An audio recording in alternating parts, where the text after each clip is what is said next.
Okay. Okay. You know, it helps. It helps. There we go. If I remember to unmute. Oh shit, I fucked part of this up. I just realized. There's a hole in my head. Pardon me, I'm gonna turn down this light real quick. And I'm gonna turn down this light real quick, because, there we go. That's technically better. Because I may or may not... So, yesterday, for anyone who's here for that stream, I claimed that I was going to stream again. Instead... Amazing! Pinball, thank you very much for that. Hang on, what is that? I can't count. 8! There we go. I was like, month, where is word? Thank you very much for that 8-month resub. Well, I guess you better stock up in diapers for next month. Yes, it's almost the sub baby. The sub baby. So, I claimed that I was going to stream again, last night, and that didn't happen because instead I ended up redoing my entire fucking setup. Partially because the lights that I got were annoying me because they were sort of flickering, because a whole bunch of them were plugged into the same USB hub. So I've redone everything, so that they're plugged into like a dedicated power source of their own. But in so doing, I've now also ended up with everything in different places, which, not gonna lie, is gonna throw me off something fierce, I bet. Because I've got up here, over my TV, the Wii U is set up, so I can play stuff on that now. The Switch is set up. Both of them are hooked up to the capture card, which I have lost somewhere. The physical one, it's here somewhere, but because the Wii U worked like an hour ago, I know it's still plugged in. So those are both set up so that I can, like, stream those right now. And then I've got this cabinet under me that I'm supposed to put the PC in, that the PC doesn't fit in and overheats in because there's very shitty airflow. So the PS4 is in there now, so in theory, that'll also make less noise. So overall, I think everything is actually better now. And I found the streaming 3DS, which is to say that it was in one of the 2 boxes that I packed, and there's a reason why I don't do most of our packing, because I'm not good at it. So yeah. Similar to that, I didn't save because I'm bad at this game after we finished the last stream. Which is part of why Rockabilly on here, this is what I noticed I fucked up, I haven't evolved Rockabilly yet. Yeah. So I went out and tried to get all of our other Pokemon, or not all of the same Pokemon.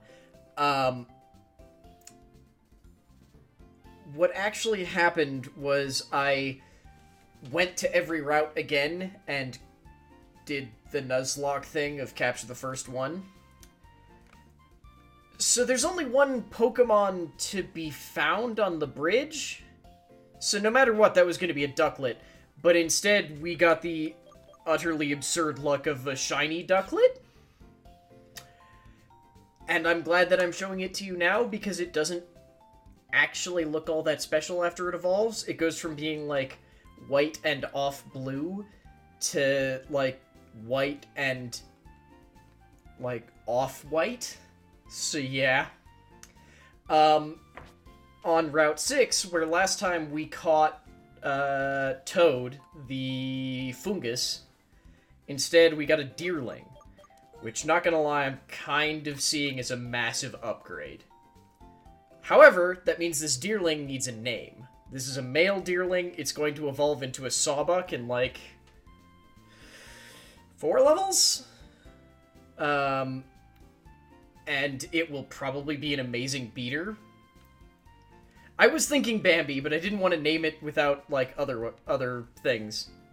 Yeah, Combustion has been totally fine. So yeah, basically we also get to redo Chargestone. With my luck, we're still gonna find a fucking Klink, but yeah. Piccolo, I haven't done this stream in like a month. Oh, shit.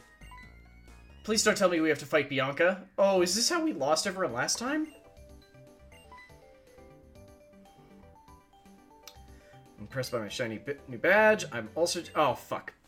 Damn it! Damn it, damn it, damn it. Okay. I forgot about that. I forgot about that. Yeah. This can be bad. Wait, no, she's not that bad, is she? Okay. Oh, shit, right. Sorry, Piccolo. Fuck. I always forget that her Herdier actually has the good ability. Okay, let's just send Combustion out. He'll punch it to death. Or arm thrust it to death, whatever. Bot, where the hell are you? There you are, Bot.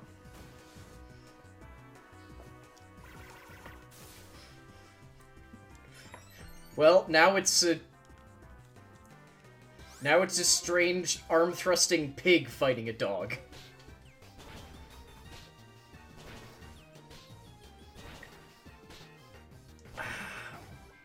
I forgot that arm thrust could hit multiple times. Oh, thank goodness. I knew I could hit multiple times, but I thought it was locked to 2 for some reason. Panpour. That's the stupid water monkey, right? So, the one issue I have run into so far with Deerling is that it's a grass type, but it doesn't learn any grass type attacks until, like, 35? And it doesn't learn, like, an on-brand grass type attack, for lack of a better word, until 37. So, like, it knows Leech Seed. Leech Seed doesn't give a fucking shit about this being a grass type Pokemon, so it doesn't get stabbed. So, yeah. And the worst part is that because this is the second generation after they did the physical special split, Deerling is this bizarre thing where it's a physical attacking grass type, but there's only, like, 2 physical grass type attacks, and one of them doesn't actually use the physical attack stat. It does damage based on the Pokemon that is being hit by its weight. Sorry, there's 3. But one of them also requires that the Pokemon have some sort of, like, blade appendage. Which doesn't work for a thing that's going to have antlers. But it has an attack that I believe is unique to it until the next generation. That's called, like, Leech something. I totally moved away from this thing, didn't I? Nope, that's Sweatle. Yeah, shit, hang on. Deerling.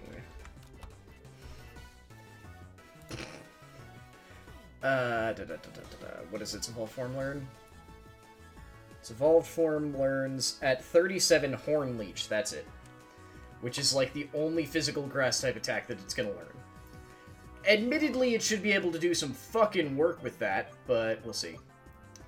Yeah, let's just send Combustion out, because this is her starter, and was this the first generation that did this? I think this is the first generation where they started doing the thing where you have 2 rivals. One who's, like, the aggressive rival that takes the type that is good against you, like every other rival before has done, and then a second rival who takes the type that's weak against you. So that at least you have a slightly better chance. I mean, that's pretty much exactly it, Pinball, because it's a plant-type attack, so it's some sort of, like, plant monster that is stabbing you and drinking your blood to heal. I think it's a unique attack, and it only belongs to Deerling, which is going to evolve into, like, a big antlered buck sort of Pokemon, and then a thing called Go-Goat from the next generation that has... It's basically just a big angry goat with big horns, and it's a grass type. So they just drink your blood to heal. You know, like vampires or plants. Isn't it Go-Goat? I'm pretty sure it's called Go-Goat. It's one of those Pokemon that I've never used and have now been informed is actually awesome. And whenever we make it to X and Y, I'm kind of looking forward to trying to play around with it, because it looks hilarious. Okay, it is Go-Goat? Okay, sweet. Rock Slide is not my most powerful move against you. In theory, Forewarn is supposed to tell the other trainer what the most powerful move is, but I've got Bug Bite, which is super effective and gets Stab and has slightly weaker physical attack to start with, so we're just gonna use Bug Bite. Maybe it doesn't count super effective damage? Don't you try and hypnotize me. Go, Rockabilly, eat it!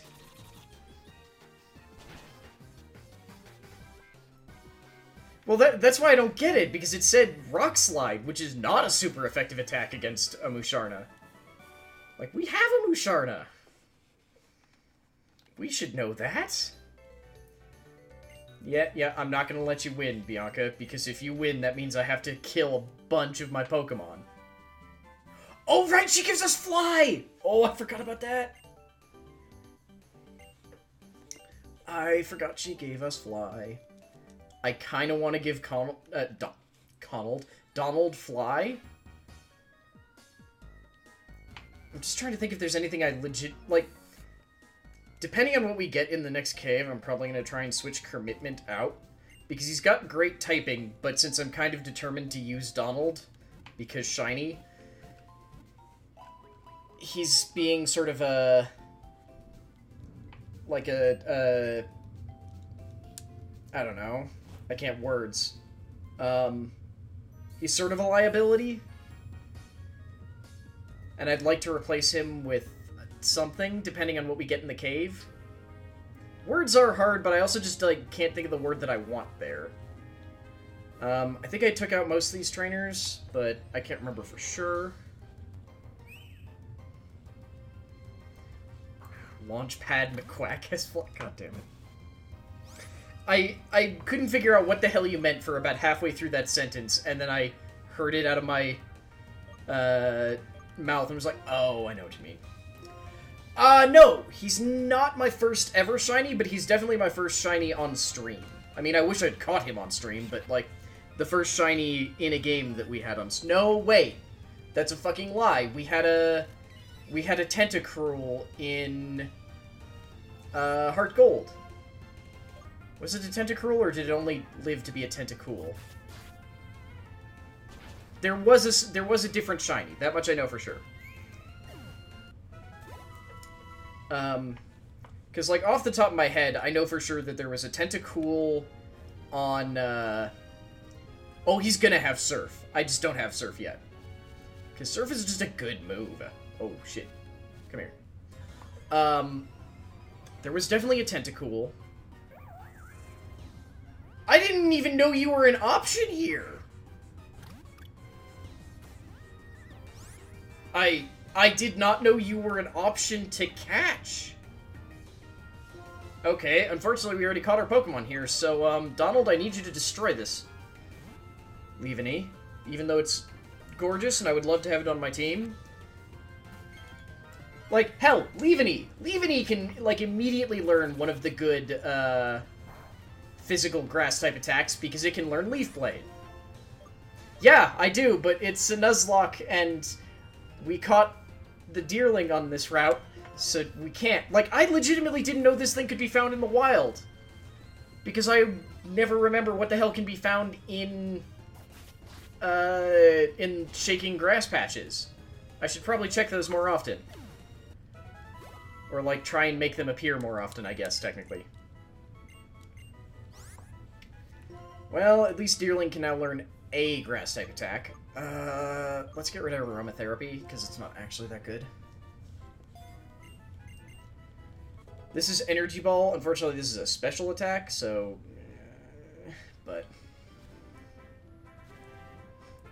Oh, Gizmo Duck would have been an appropriately terrible name for the Pokemon that we originally caught in this cave we're heading up to. But I don't know if we're going to catch the same thing again. Yeah, it basically learned a DBZ move. To be clear, this is also one of my favorite grass-type moves, but very few Pokemon ever learn it. Oops, no.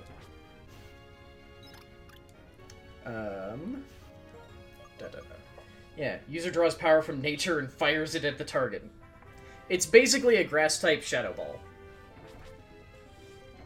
Because it's awesome like that. You, hiker, fight me! Oh, well, never mind then. Wait, isn't this a thing to... I think a Kamehameha is supposed to come from outside of you. It honestly is sort of like the Spirit Bomb. Because you draw in power from outside of yourself. And because it's a ball. And because I played too many DBZ fighting games growing up, I have this, like, weird thing in my head about the different types of DBZ energy attacks and which ones beat which. Because it's like, two beams collide, you get a beam struggle. Beam beats Energy Ball, but Energy Ball usually does more damage, but it gets, like, outdone by a beam. And then there's, like, shields, which stop everything and do decent damage, but only if someone is stupid enough to stand right next to you. Isn't the... Kienzon's technically like an energy ball in the same... yeah. Kienzon always function the same way as energy balls, where it's more powerful, but because of that, it's, like, not... This is entirely headcanon before I explain.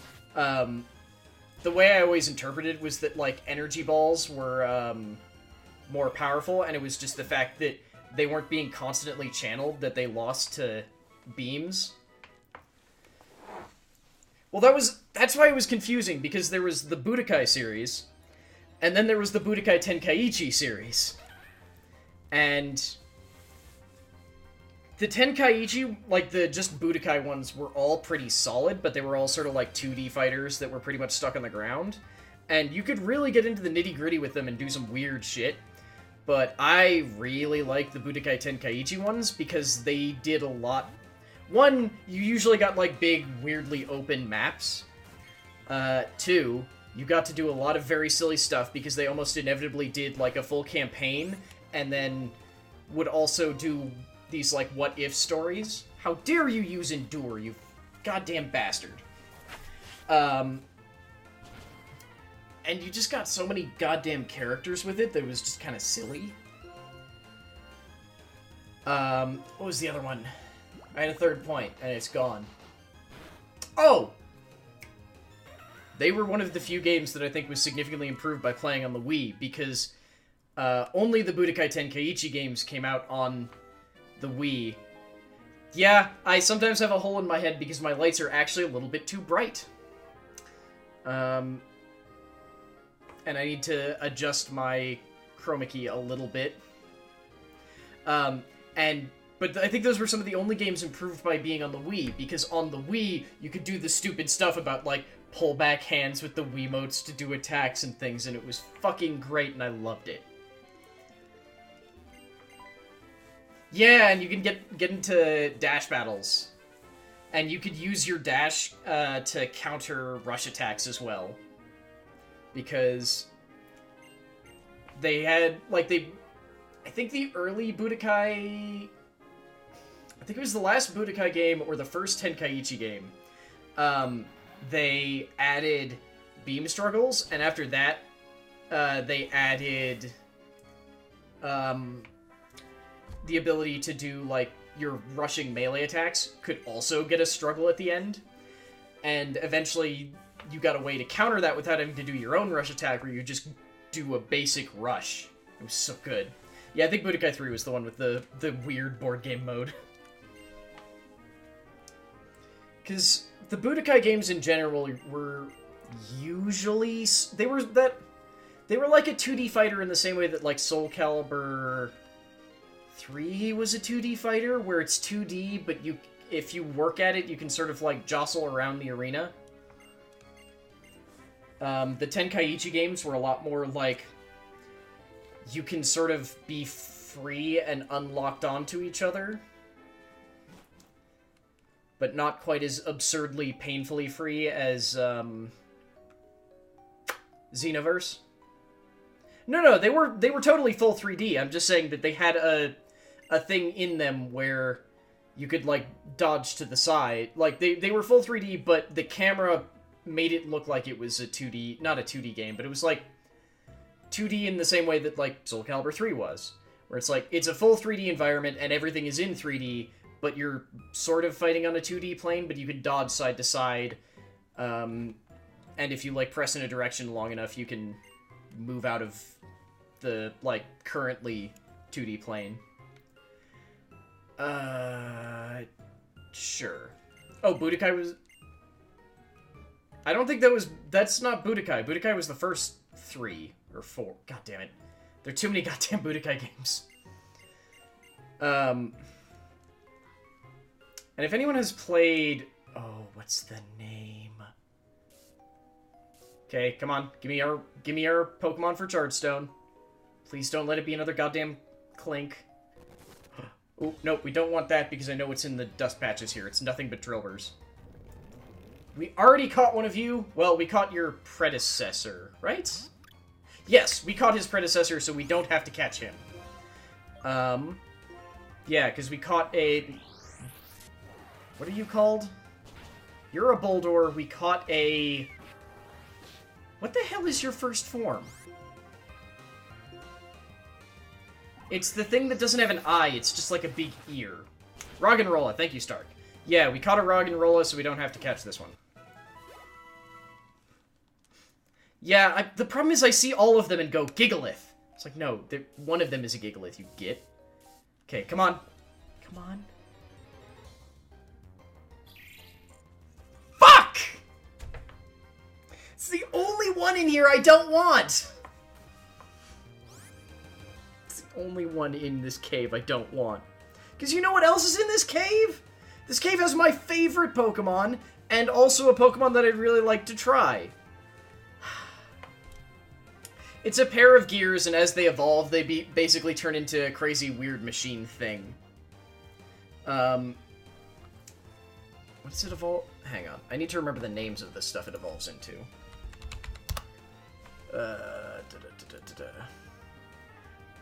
Yeah, so it's Klink, then it turns into, I think it's Clank? Clang, which is similar but has like a big face in the back.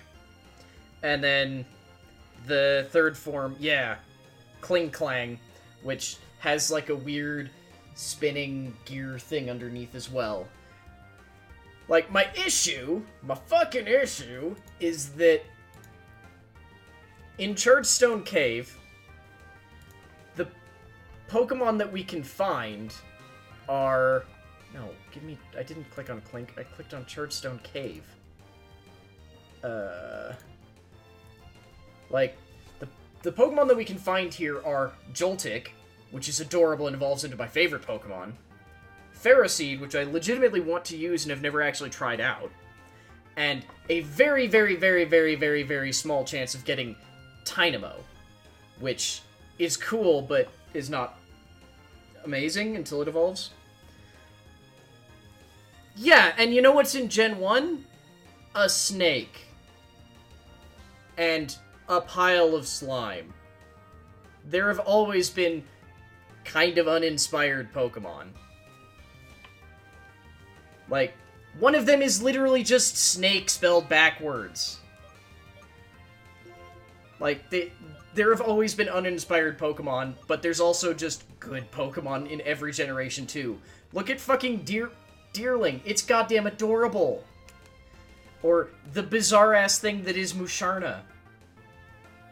No, I'm not insulting Ekans. I'm saying that you can't say that Ekans is good design and then say that this is bad design. Like, this is more complex than Ekans. Yeah, I actually kind of like the... Part of why I really like the Ice Cream Pokemon, Vanillish, is because for once we get ice Pokemon early on. And that never happens. I'm kind of annoyed that we don't see ice, even kind of this early most of the time. What did we nickname this the first time? The two mini-gears mesh together in their... The two mini-gears that mesh together are predetermined. Each will rebound with other mini-gears without meshing. Huh, cool. I have no issue with Young Goose, it's just not my favorite. What did we nickname this?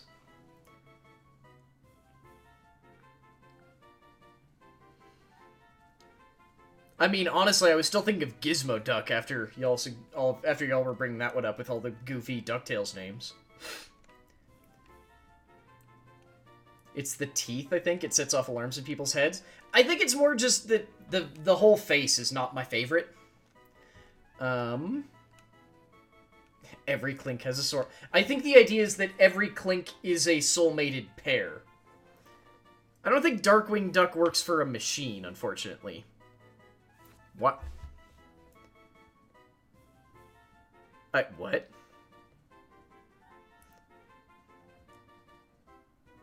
Teef? Why is teef considered a bully word? I guess it's one letter away from turf? I don't know. Even then, that seems backwards. Yeah, that's just being an orc. Yeah, thank you for that, Stark. I was about to click on agree, and you had already done it. Oh, steampunk is actually pretty good. I kind of like steampunk. What the hell is wrong with my eye? Like, this happened when we were playing Fallout 76, too. It's just like, it feels like there's a hair in my eye. And I don't think there's a hair on my glasses. That's, like, sitting there poking me. Yeah, I think I'm gonna go with, Sprocket sounds good, but I just like steampunk because it makes it sound like they're a punk. No. Metal Gear is a little bit too on the nose, I think. Okay, I might have to run to the bathroom to see if there's actually secretly a hair stabbing me in the eye, because this is absurd. Punk, there we go. Okay, yeah, no, I'll be right back, because apparently, what the hell?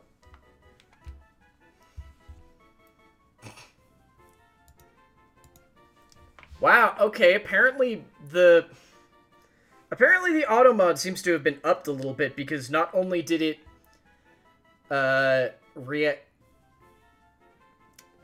reacted to your use of bitch as a strong bully word, it also reacted to your use of the word Dutch. I'll be right back, because, ow!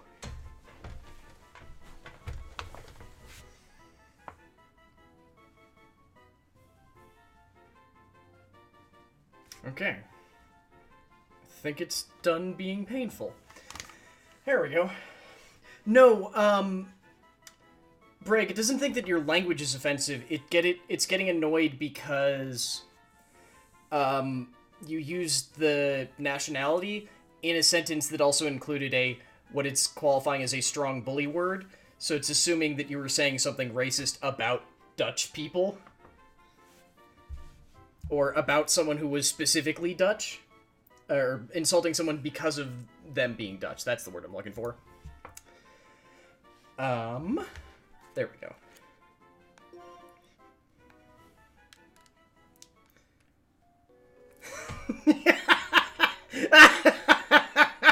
God, the phrase strong bully word may be the dumbest thing I've heard. I mean, you can see it too! Like, Stark can see it because he's a mod. So, like, he can see what it's qualifying things as. Okay, well, I guess we should go get Klink, or, the steampunk and replace commitment. God damn it! See? It's doing this on fucking purpose!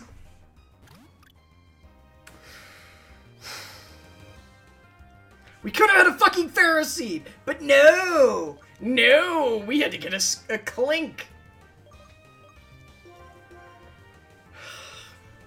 Because I've literally never used a Pharaoh Seed, and I wanted to, because Pharaoh Seed is cool.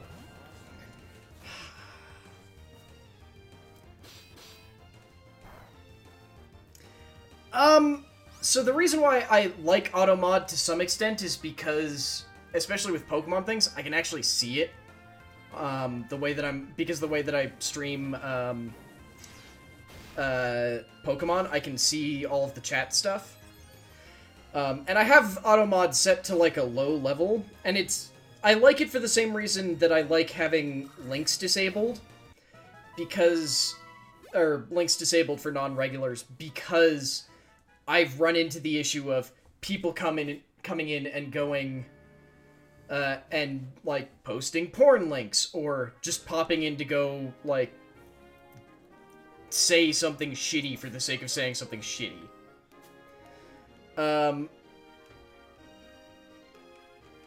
Yeah, exactly, Stark. And it's, like,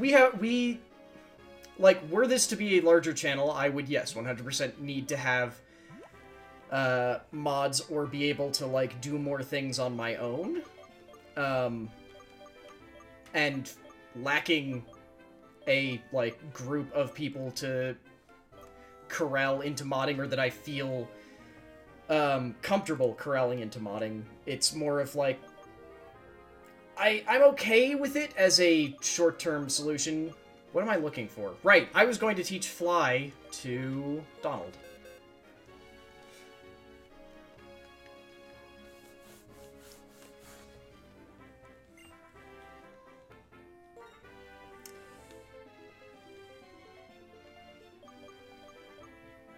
What do you mean, Bragg? Because, I mean, with Automod, what it actually just does is, the entire message doesn't go through until it's approved by a mod, and usually, once a message goes through, the words in it are no longer considered censored words for that chat. The other thing is with Automod, at least on Twitch, it scales, so you can start it relatively, like, very, very sensitive, or you can start it... I think I've got it on the lowest rung, which is basically just, really explicit words. But it just kind of depends. At the time, Cofragius could not be traded on the GTS, unless it was a nickname, because the word filter was banning the word in the middle of his name. I have not... So that's the thing, I think you can add stuff to Automod, but I have not added stuff to Automod. Though, I am sort of tempted to do something with Fruit, but I don't know what yet. I mean, Bragg, a lot of games that do that, you can still turn it off. Like, I know Blizzard games have that on by default. And I have no issue with Fruit. I'm the one who introduced Actually, I'm the one who introduced Fruit to this damn channel.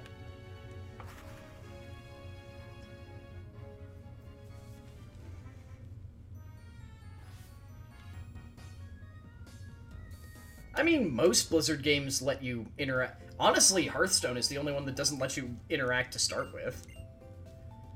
Because, like, StarCraft, you can text chat. Heroes of the Storm, you can text chat. WoW is entirely social-based. All the RTSs, you can text chat.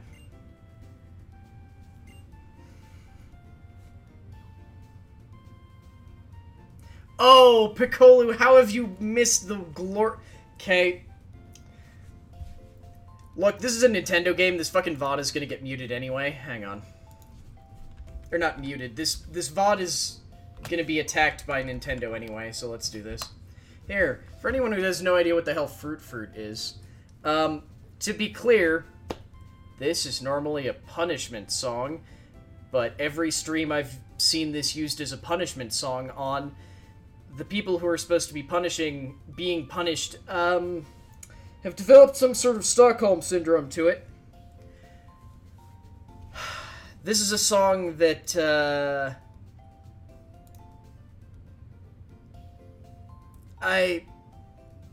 Sorry, I'm actually trying to... There we go. I just want to mute the game audio. This is a song that was first introduced to me by Seabats because he used it to calm his chat down when they were getting too, shitty.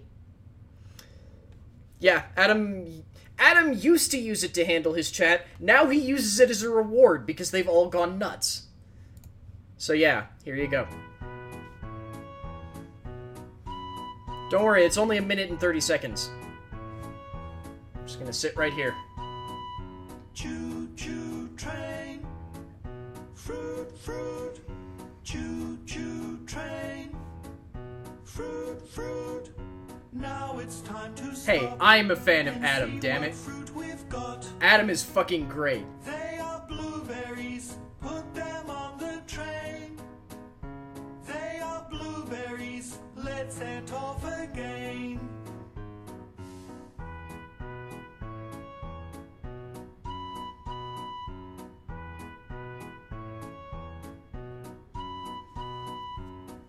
Oh god, sorry, hang on, my eye. Fruit, fruit. I'm just waiting for this song to finish and I'll respond more. Fruit, fruit. Now it's time to stop and see what fruit we've got.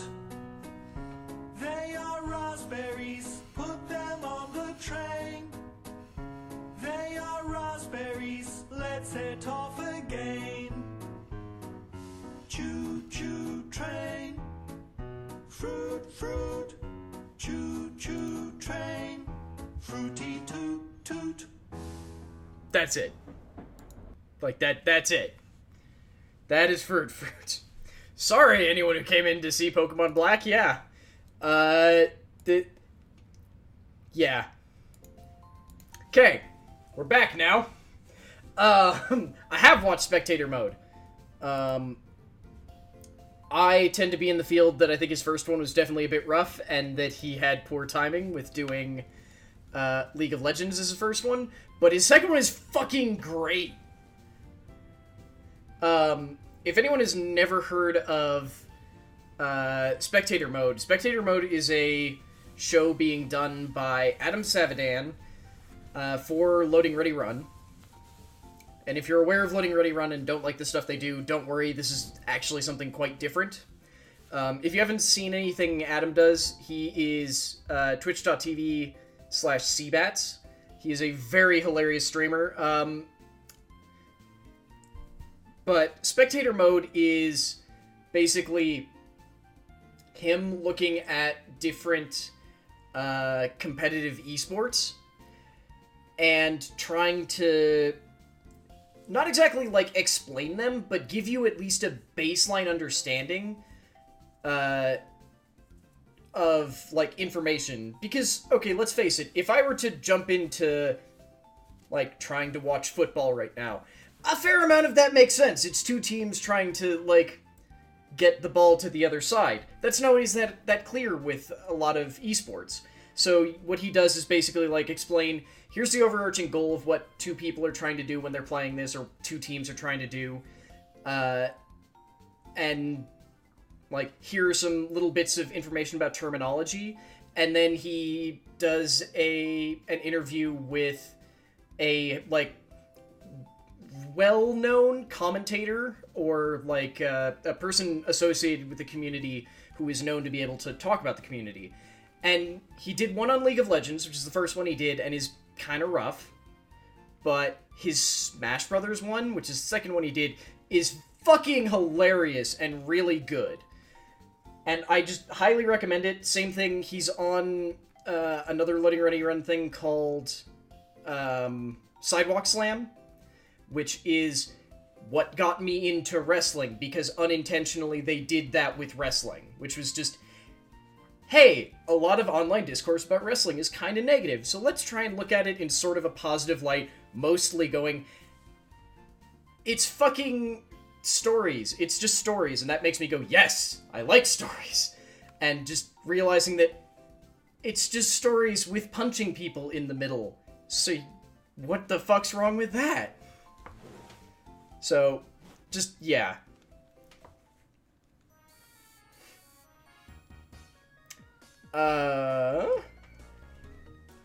Yes, wrestling is Dragon Ball Z. Except that some wrestlers are much better at selling moves than, Dragon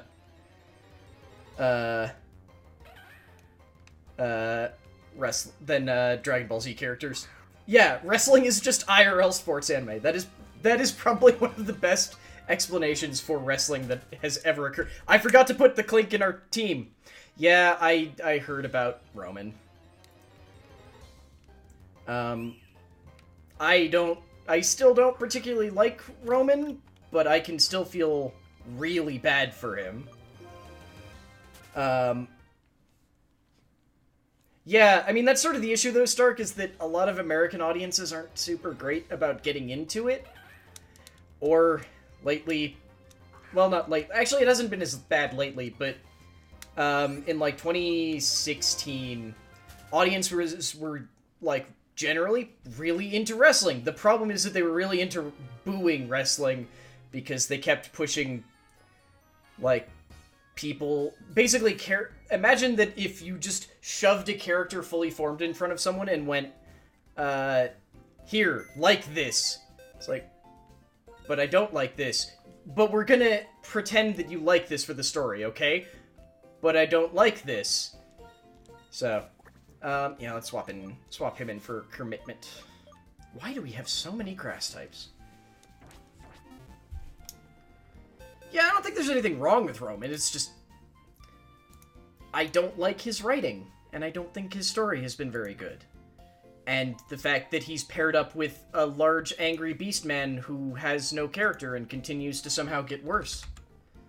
And who I deeply hope gets, I don't know, kicked in the head and not included in the story after the next pay-per-view, but we'll see.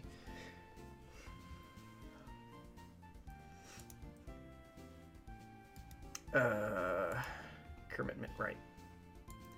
What was your name? Steampunk, right. I mean, I'd say the funniest thing to watch them try and push as a heel was, oh god, I've forgotten her name. Oh god damn it, WrestleMania storylines, why have you all dropped out of my skull?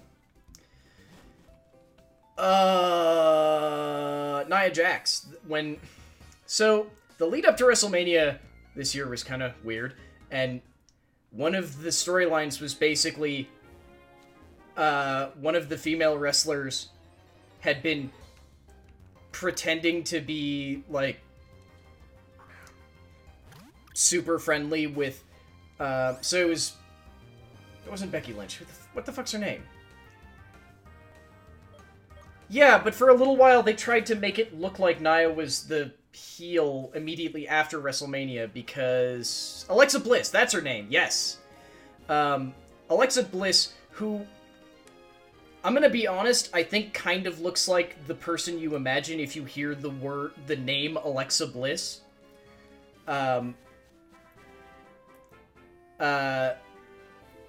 Basically, the storyline going in was that Alexa Bliss had been acting friendly with Nia Jax because Nia Jax is like she was a former plus-sized model, and she looks like she could very easily, like, kill a man just by kind of pressing him slowly into concrete. Like, solid, set concrete, just pressing them down slowly. So she's terrifying, but, like, she's also, like, a very decent person, and the storyline going in was that Alexa Bliss had been pretending to be her friend while talking about her behind her back, going like, yeah, she's just, like, slow and fat and stupid and, stuff like that. And there's my favorite Pokemon. Why? Well, not my favorite, but it evolves into my favorite. Why couldn't you let me have it? So their match at WrestleMania was basically just, that Nia found out that she was talking shit and had been pretending to be her friend. It's just like, okay, well then let's fight about it. And it was very clearly like everyone in sport of like, fucking kill her, Nia! And for like a week or so after, I don't know if this was, I because I can't remember well. I can't remember if it was writers or if it was like the storyline or if it was just Alexa trying to convince everyone that like, no. clearly Naya's the heel. Naya's the bad person here. Alexa is the good person, the face. I think that may have just been Alexa, and I'm remembering bits and pieces, because as soon as a storyline finishes, I don't remember any part of it. Most of Rousey's good storytelling has been how good Alexa is as her heel. Yeah. I mean, I'll be honest, Rousey's just remarkably solid in the ring, and her mic work has been getting better and better, and if you pair her up with a really good heel, then that's just gonna happen, and I'm fine with that. Like, I think that's always been sort of my issue with Roman, is that his ring work has always been fine, because he doesn't have any super impressive moves. Like, all of his moves are, I'm gonna stand here and do a punch, or a slightly different sort of punch. Like, he has no finisher or anything. He's just a dude who comes in and hits people. And because he's often getting, well, up until it was basically just him against Bork for months on end, it was just kind of like, he's against people who are very charismatic, or, like, next to people who are very charismatic, and that's fine. Like, let him just stand there and sort of, like, soak that in, but instead you make him have these stupid one-off lines that don't improve anything, that in fact weaken stuff. Just like, in the middle of Dean Ambrose giving an amazing speech about how, like, Dean and Roman as the good guys don't have trouble fighting each other, you fucking lean in and just go, believe that, in the middle of someone else's really good speech on your behalf, and it's just like, that was awkward and just sounded stupid. Hi there, how are you, Capet? I don't remember any of the voices we had for these characters, sorry. This place is charged with lots of electricity that Pokemon like. The electrical charges react with one stone to another, and that's why some of the stones are floating! That's not how magnets work, but okay. But not all the stones can be pushed. My father asked me to research Klink, which is a Pokemon that looks like a gear, because I'm researching the origins of Pokemon and the era they appeared. He knows how to get what he wants from people, and I was already interested in this anyways. It's a lot of fun. I have heard nothing but bad things about Crown Jewel, so I just haven't. Because I've been led to believe that the latest pay-per-view Crown Jewel involves putting the Universal Championship back on Bork Laser, who doesn't show up, and they're fucking capable of writing storylines that aren't based around the fucking title, so they can't do any storylines while he's not showing up with the title. And two, because for some fucking reason, okay, sorry, for anyone who's not aware of wrestling, I'm about to get really, really pissed, because after Hulk Hogan decided to basically just finally admit to being a massive racist shitbag, they took away his, like, entry into the Wrestling Hall of Fame. Until Crown Jewel, where they decided to give it back and put him in the ring.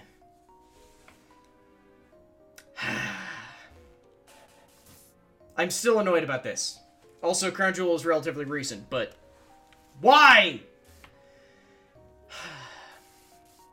Meanwhile, because Vince is a insane, petty bastard, there are still people like Chyna who aren't in the Hall of Fame because, frankly, she had a much more successful career after wrestling, which means that if you Google her name, her wrestling stuff with the WWE shows up lower, which wouldn't be that bad for the WWE, except that they really don't like it when you're showing up as, like, a well-known porn star. Just, like, that's a stupid reason to not put someone into the Hall of Fame, but... Oh, yeah, sorry, Dovin. I vaguely recall how magnets work, but I know that whatever they were saying about it is not how magnets work. Why? Why do you keep showing me Joltics? You know that I would have loved a Joltic. They're only available in this cave. They're only available in this cave. Then again, actually... nope. We do not want Deerling fighting a Joltic, because Deerling is weak to both... Well, one of Joltic's types. I mean, that's also probably true. To be fair, how magnets work IRL is absolutely not the way they work in the Pokemon world. I mean, I'm willing to bet that, like, half the magnets in the Pokemon world are actually attached to Magnemite, so vaguely, possibly a bit sentient. So yeah, that's fair.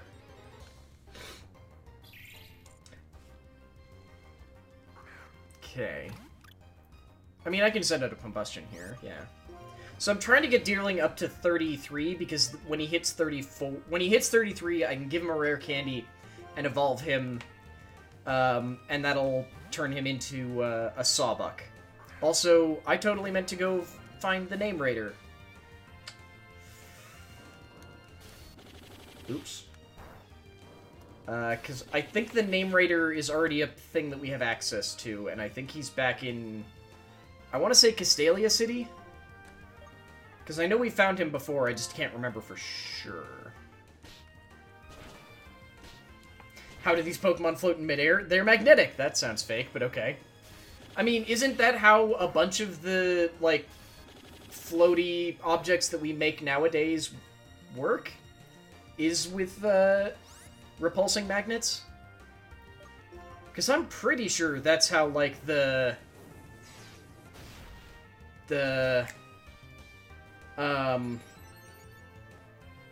I've forgotten the name.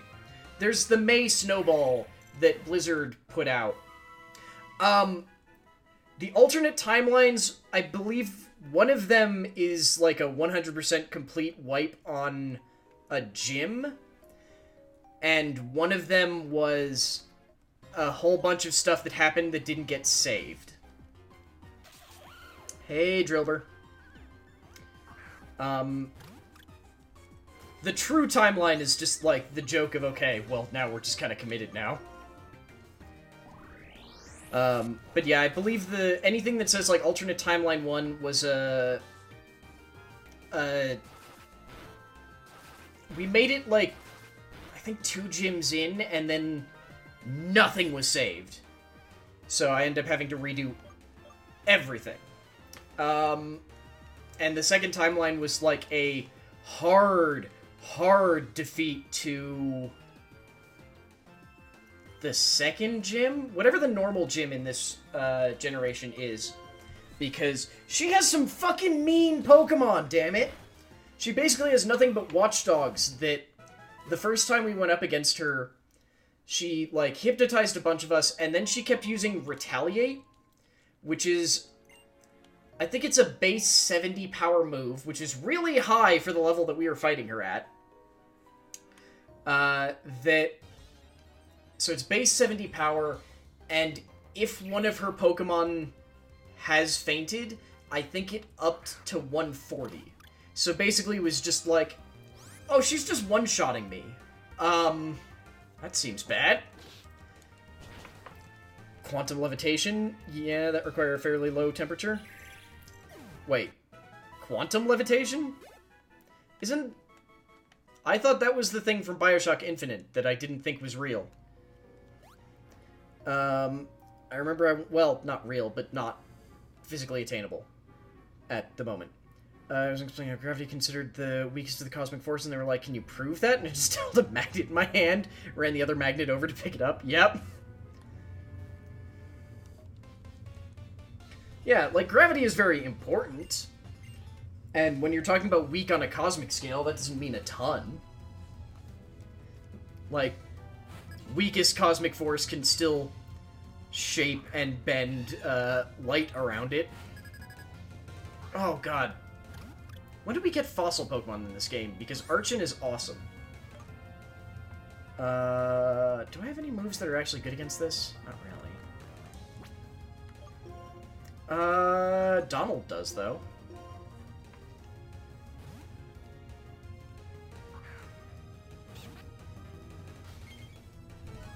I don't think time would be a cosmic force on the same scale, since time is at best an interpretation until you move beyond, like, the dimensions we have access to. I'm sorry, what?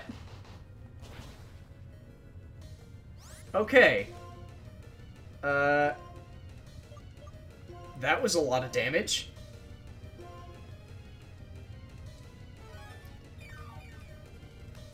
Time isn't affected by gravity. Our interpretation of time can be affected by gravity. Because our interpretation of time is based on our interpretation of space and our interpretation of light.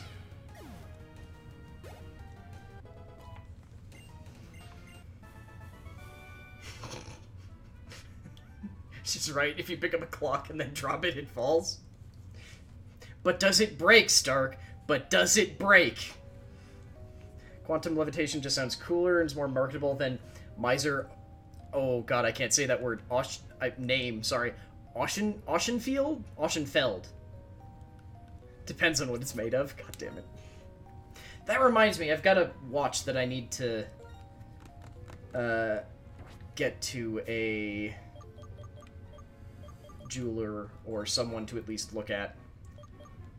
Because it's a winding watch that I've been told doesn't keep time properly. So I need to get that fixed, and I need, like, 2 links from it removed. I remember there was an item here. Haha.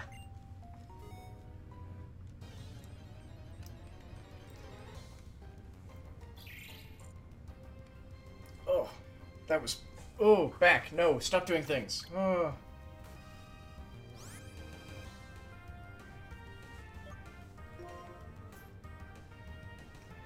Yeah, but Pinball, that has more to do with the fact that our interpretation of time gets screwed up by gravity, not that actual time does.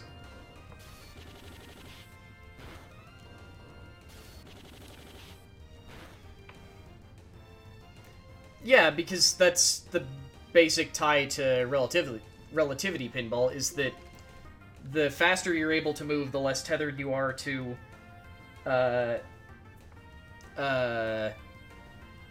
gravity, and the time passes differently for you.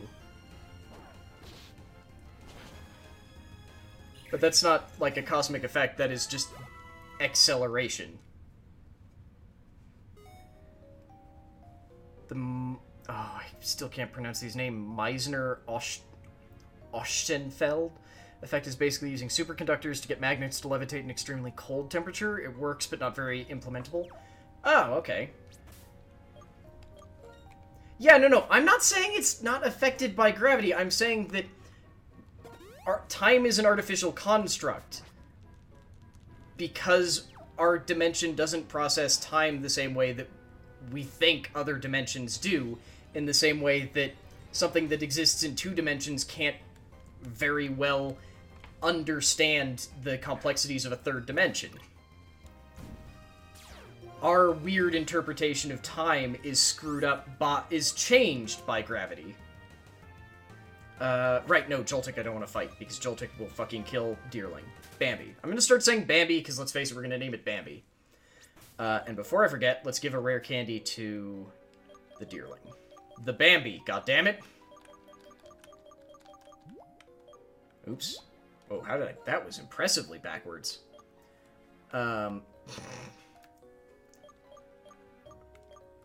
Isn't the fourth dimension time? I legitimately can't recall right now. I'm pretty sure it is, but I can't be trusted. Oh, right. This means I also need to change the Deerling's position. Or...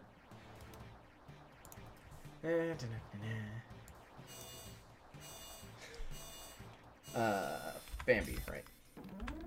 Also, fucking look at that thing. It's beautiful.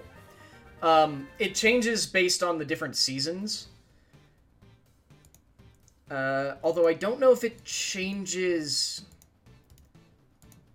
So I don't know if it changes based on the season it evolves in, or if it just changes every season. So, like... Hang on. That's Sawbuck Autumn, so let me show you Sawbuck Winter, what it would look like. So that's what Sawbuck Winter would look like. I don't know if it's gonna change, though, with the seasons. Give me the Autumn one, though, because it's beautiful. Look at that beautiful beast. That beautiful, slightly too large beast. Good job, Bambi. The fifth dimension saying Age of Aquarius. You're all terrible. Still, look at it. Move, thing.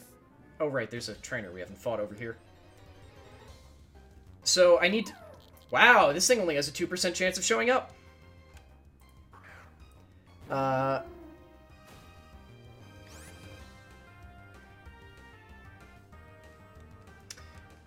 Sawbuck changes its appearance depending on the current season. However, this change in form does not occur after capture. Oh, okay, so he's stuck like Autumn? Well, that's good, because the fucking Autumn form looks the best. It's not even a joke.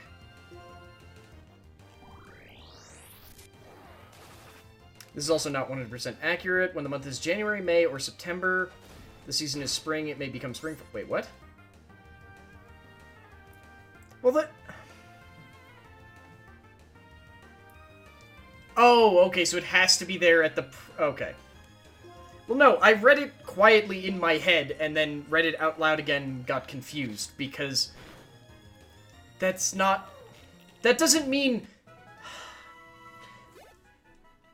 Okay, so my issue with that is that...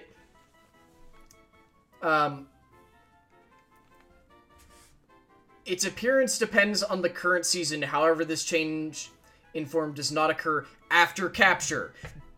Literally, the next sentence after that makes, including that, or not next sentence, the second half of that sentence makes that first part irrelevant, so why have it? So he just needs to be in my party. When season changes tick over. So, like, if he's in the box, it probably wouldn't change over. But I believe it's just a visual change.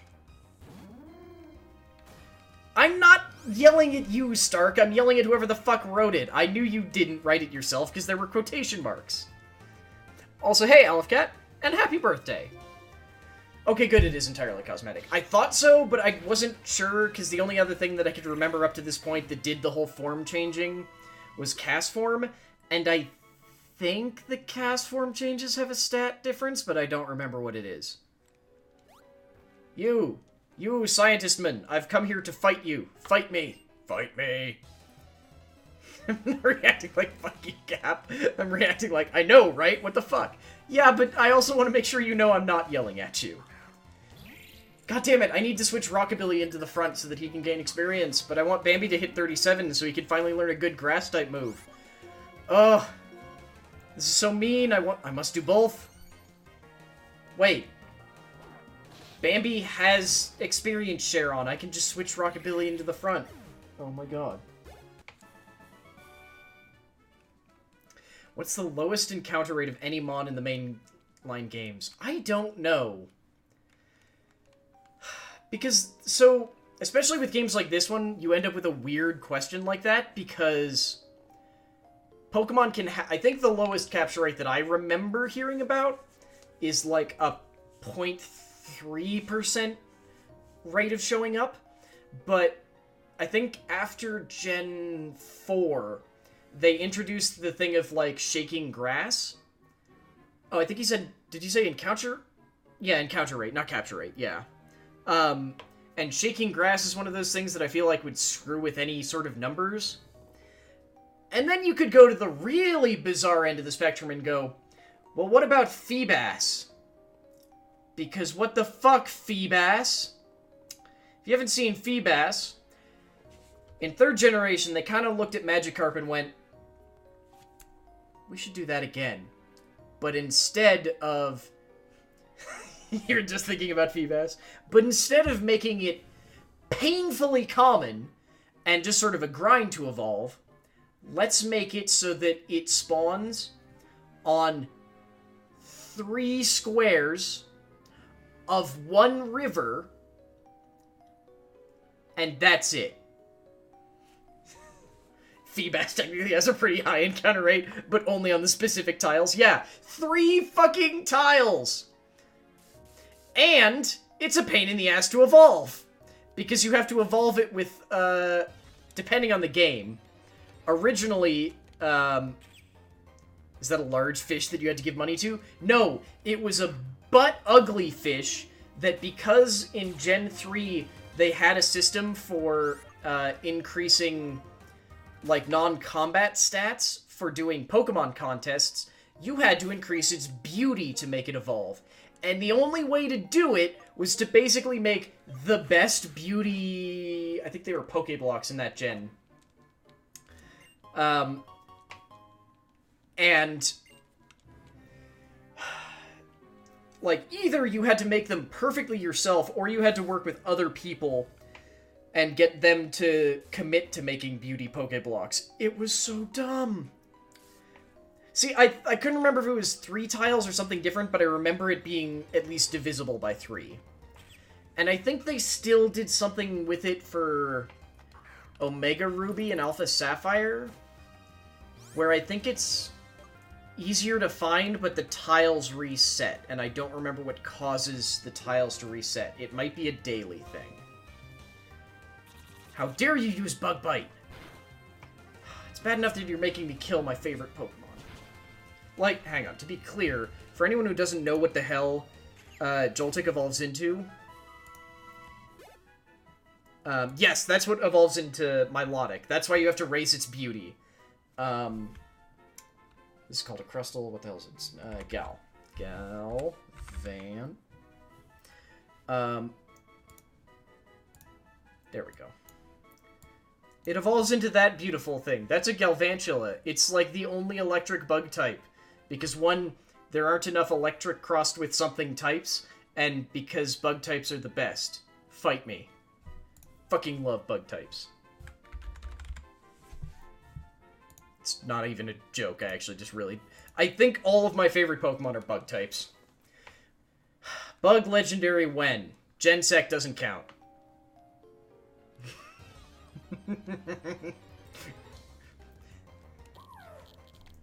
Stark, they don't always win. Rockabilly can...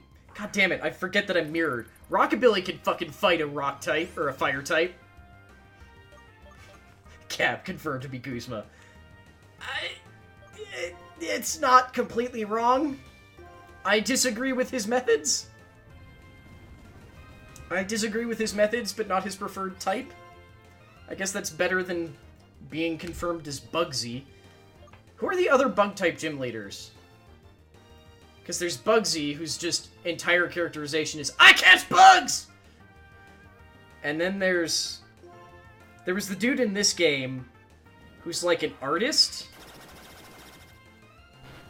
Well, that was more damage than I was expecting. Are those the only 2 bug gyms?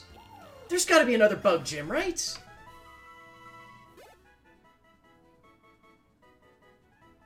Berg, yeah, Berg's the one from this one.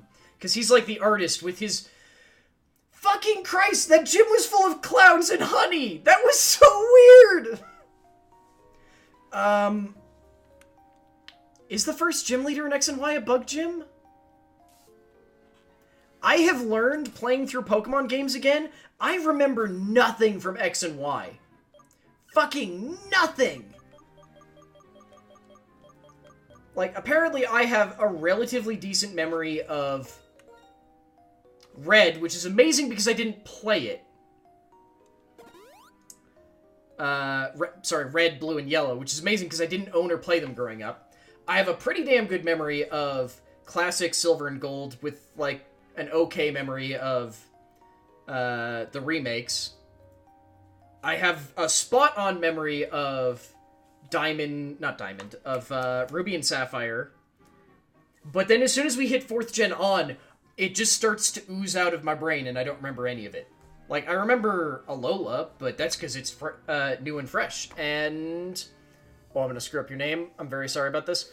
Manuel Montana. Wait, Montano. Montano. There we go. 64. Playing the best Pokemon game and gen I see. I do really like this gen. I don't know if this is the best Pokemon, but I definitely would say it's pretty solid. I kind of wish they still kept doing the sprites. Catchphrase! Oh no, I'm gonna screw it up again. Manuel Montano 64. Thank you very much for the follow. Welcome to the lair, and I hope you enjoy the lore. Like, this is gonna be stupid, but I kind of wish they kept doing sprite-based animation and just kept doing more, like, Pokemon Stadium-style games, but beggars can't be choosers. And, wait, no, I'm not a beggar. In this case, I guess I'm some sort of corporate whore because I've already bought Let's Go. By the way, hey, just in case anyone wasn't expecting it, we're gonna be fucking streaming Let's Go, so just a warning there. I wasn't even reading any of this. What? I wonder why these amazing little guys stay by our sides. Oh, the Pokemon, yeah. Shit, is this the fight with N? This is totally the fight with N. What the hell do you mean, what version? Version Eevee, of fucking course. Like, gonna be honest, I don't like Pikachu! I fucking hate Pikachu! 'Cause, one, I don't like monotype Pokemon. I just don't. I really don't like monotype Pokemon. They're not fun for me. Two, the fact that there's a bunch of things that make you want to not evolve Pikachu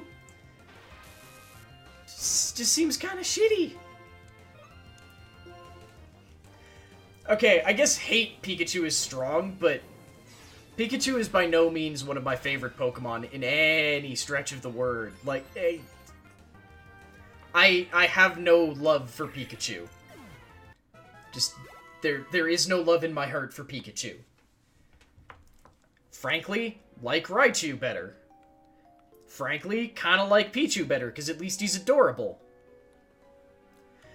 No, Mono Electric type isn't a bad thing, it's just more... Because Pikachu is... okay, this is not because. I feel like because Pikachu is the, like, face of, the brand, and because it's attached to the Electric type, it feels like Electric type doesn't get all that many, like, interesting Pokemon anymore. They just... Mascot, thank you, yes. They just got their first Electric type, well, I guess second Electric type Legendary, and it's another Mono Electric.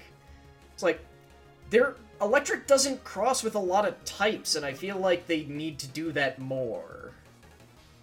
So, like, I like Electric as a type, I just feel like it doesn't cross over with stuff all that much, which is part of why I fucking love Galvantula. Because I'm just like, yes! Yes, it's beautiful, look at it! Oh shit, I should have switched out Rockabilly. This is gonna be bad. No. I'm blaming the fact that... Oh, Rockabilly... Right, Rockabilly has Sturdy. I'm blaming the fact that we don't have more mixed type Electric types on Pikachu. And that's why every gen we get one Electric Rodent. Yeah, but he was at 100% health, which is why I wasn't worried. No, he wasn't damaged. What shit, was he damaged? Oh lord, was he damaged? He may have been damaged. No, he was at half after the hit.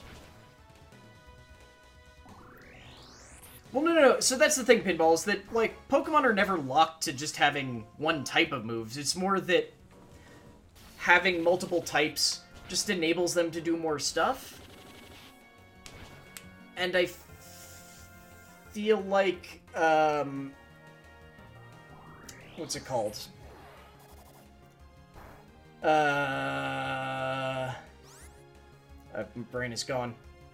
I just feel like there isn't enough, like, I'm sorry, I feel like having a, like, mixed type enables you to do more stuff.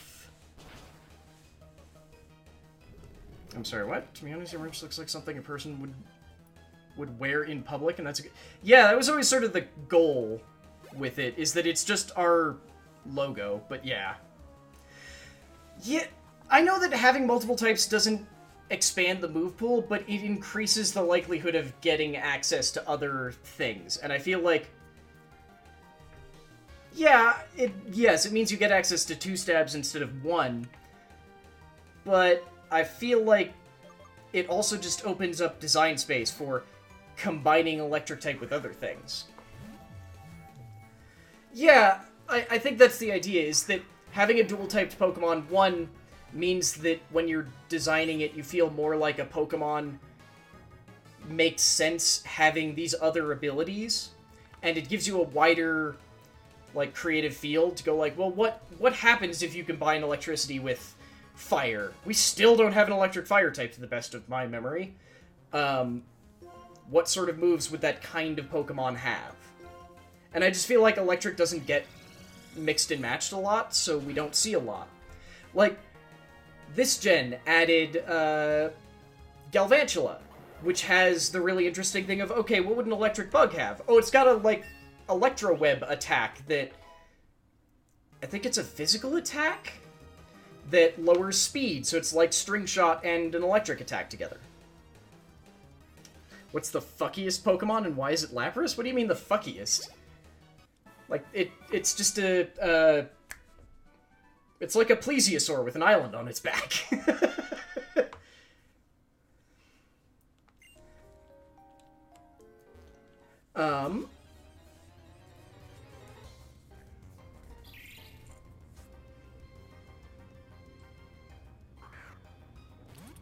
Oh, thank you, coffee. That reminds me, I should get the logo mug back from the apartment. There's a bunch of random items that we still have over at the apartment that I need to remember to bring over here. I also still need to contact the company that's supposed to clean our apartment, because they never called me back. Lapras isn't always doing that. I do still remember when we didn't know what all the Alolan Pokemon were. There was at least one channel that was speculating we'd get a, like, fire... I think it was a fire-water Lapras that would have, like, a volcano on its back that looked kind of sweet. Yeah, it's fucking massive, so it's just sort of like... It looks like it's giving you bedroom eyes because it's staring down at you. I think I need to heal, don't I? Because I forgot to heal last time. So let's get Rockabilly back up to full. That would have been bad. Gen 5 is also where they started making more dragons that aren't double weak to ice, at least. I mean, to offset that, though, Gen 5 is also the one fucking gen where you could get ice types before the Elite Four. Admittedly, they're not the best ice types, but they're still cool. Damn it, Pinball, so it's a Dom, too. Pharaoh Seed, why do you taunt me? Why do you taunt me? Combustion, kindly set it on fire and melt it.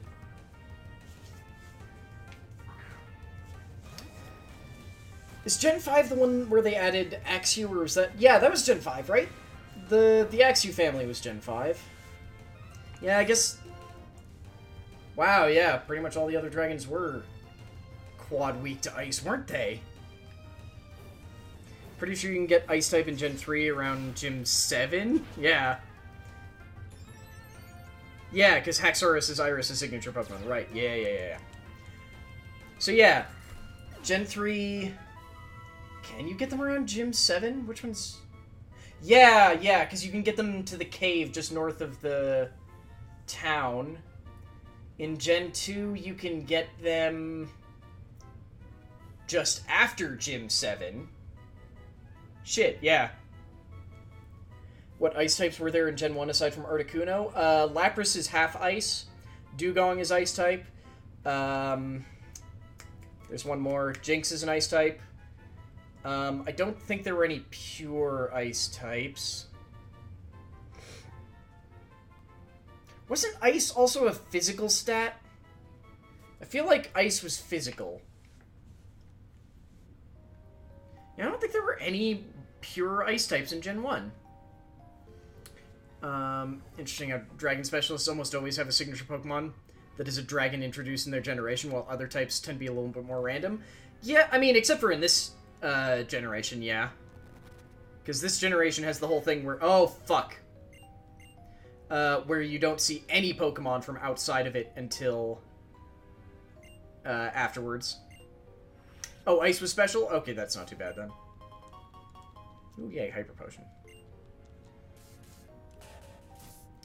Because I was thinking... Ice had Ice Punch, but I couldn't... And I guess Ice Beam. The physical special thing was so silly.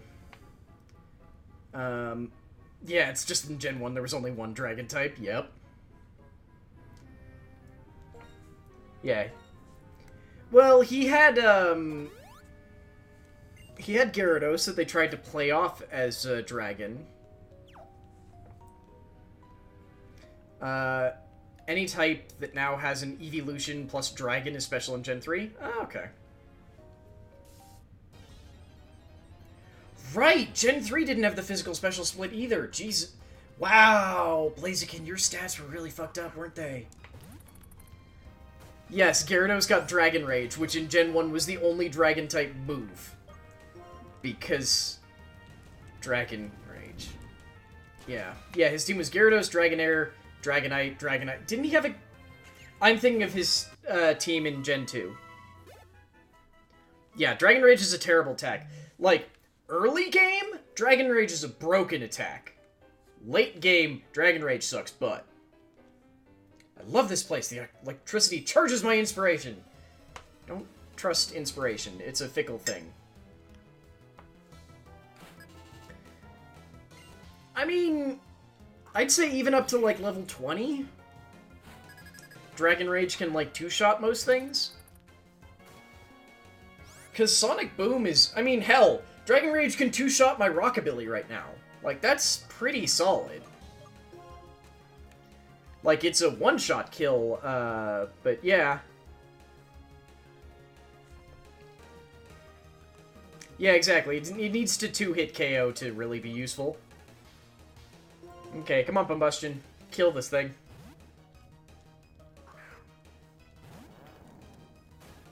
Yeah, so, like, Combustion's out of range for it, but... So, yeah, probably, like, 20 to 25 is probably where I'd say that it stops being super useful. God damn it! You just need to, like, brush it! Damn it, Combustion. What the hell?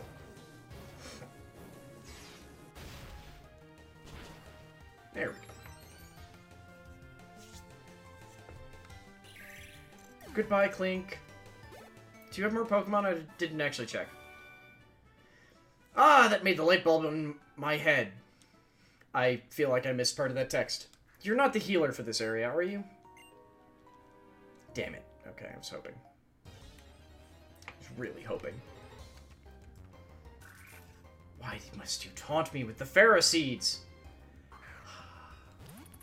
Like, it's not even that big of a taunt. This thing has, like, a 20% encounter rate, I think. It's considered the second highest, besides Joltik. Because in case you were wondering, wait, what? Why didn't you go up? Ah, shit, I did this wrong. Because in case you were wondering, Klink is actually one of the least common Pokemon in this area. Because I think it has, like, a 10% encounter rate, which is clearly not what's going on here, but whatever. Oh no, sorry. Klink is the second most common, right? Because Tynamo is the least common with a fucking 2%. I have seen Melmetal, the beefy evolved form of Meltan. I've actually been playing Pokemon Go again, and I did not see any Meltan. I don't even know if they're still available. But I did not see when they were... When I know for sure they were available, I did not see any of them.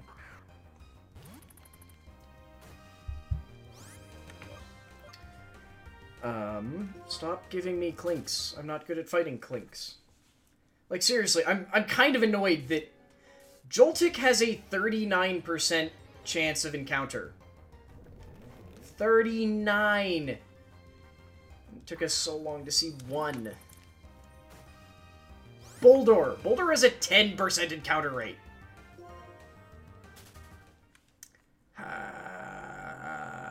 Butts.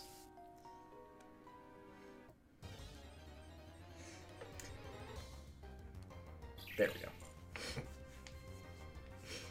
I'm trying not to fight most of them, but see ya, Pinball. Thanks for sticking around. Yes, run. Oh. Oh, thank you very much. Sorry, I saw them before the notifier did. Thank you very much for those 25 bits. Okay. Into the base. Oh, shit. I've had the dowsing machine off this entire time. I should save. Okay, I'm gonna save, then I'll turn the dowsing machine back on.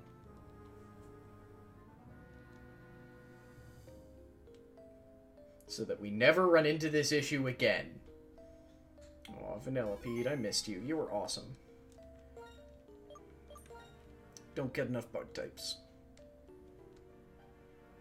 You got your Steam controller working wirelessly? Sweet! I can't make my goddamn Steam Link see anything wirelessly, which makes me kind of sad. Wait, we're the Nugget Brothers. I'm the big brother. And I'm the little brother of the Nugget Brothers. Glad you showed up. I want to give you this. It's a nugget. I wanted to give you this to you, too. It's a nugget.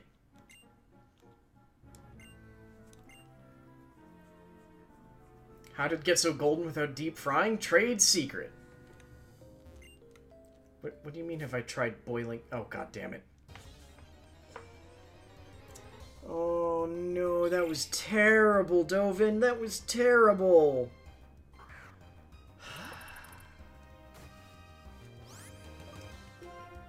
That was awful. In my case, it's just like the Steam Link doesn't like to connect to PS4 controllers and Xbox 360 controllers wirelessly without like a dongle. Oh shit. Okay, so Team Plasma's here. I think we knew that. You're the healer for this area. This is one thing that I love that they added in Gen 5 are there's trainers who you can fight, and if you beat them, they become a healer for the area. No, I didn't want to stealth rock! God damn it. I'm sorry, did you just try and use Fury Cutter on me? Why was that not very effective? I was going to ask if you'd tried calling the S-Team. You're all monsters. The problem is I think you all know it. You, come here, fight me.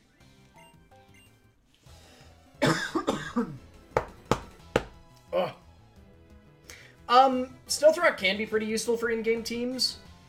Like, Gen 5 onward, enemies tend to be a little bit more okay with trying to switch out Pokemon.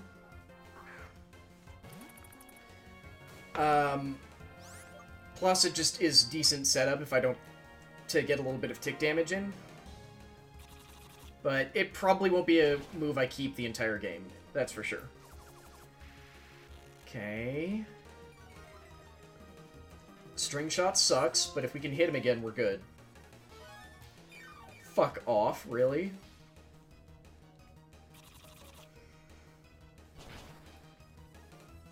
Yeah, it could also deal with Sturdy.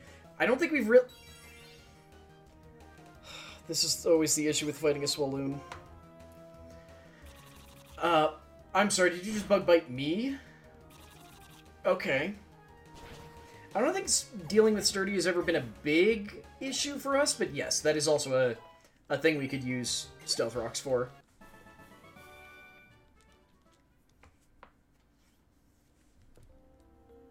Now, as I promised, I'll make your Pokemon healthy. Yes! Free heals! You know what? I need to switch, Donald in as well. You give me your item. We'll deal with you later. I want to try and get Donald to evolve, because I think he's 2 levels away. Yay, a revive. Yeah, I mean, I don't know if you can safely say that Stealth Rocks is free damage, but it helps.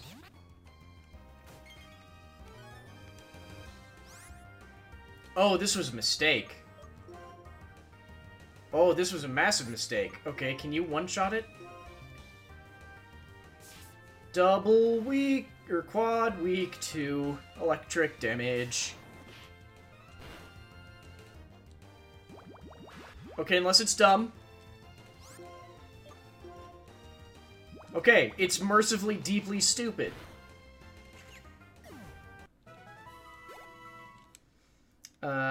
I do assume Boulder/Gigalith get Explosion or Self-Destruct at some point. It's always annoying surprise on Trainer. I don't remember if they do. I think they do. That sounds like a shitty thing that they would do. Hey, Gear Demons. I know... Wait. Yeah, Steel resists water. Let's go with Flying. Like a level and a quarter. A level and a quarter, and Donald will evolve. Right, you have Electro-type attacks. That was dumb. That was dumb. Hey, Combustion. I should have given Donald the experience share. Yeah, it does feel like a lot of rock types get self-kill moves for some reason. I don't know why.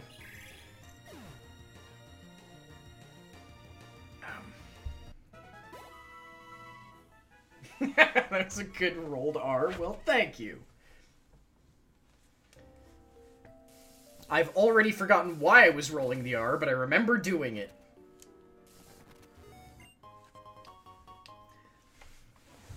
Grinding a water bird in Chargestone Cave doesn't sound like a good plan in general. Okay, you're not wrong. You're not wrong. I don't actually have a follow-up, it's just you're not wrong. No, I wanted to fight the Drillbur. But I'm bad at aiming and kind of everything. Shit. Come on, Fly, do extra damage this time. Ha! Yes, dodge the Electro Web. Hopefully not to get hit by it again. I don't know why it's so dumb. I don't know why it's so dumb.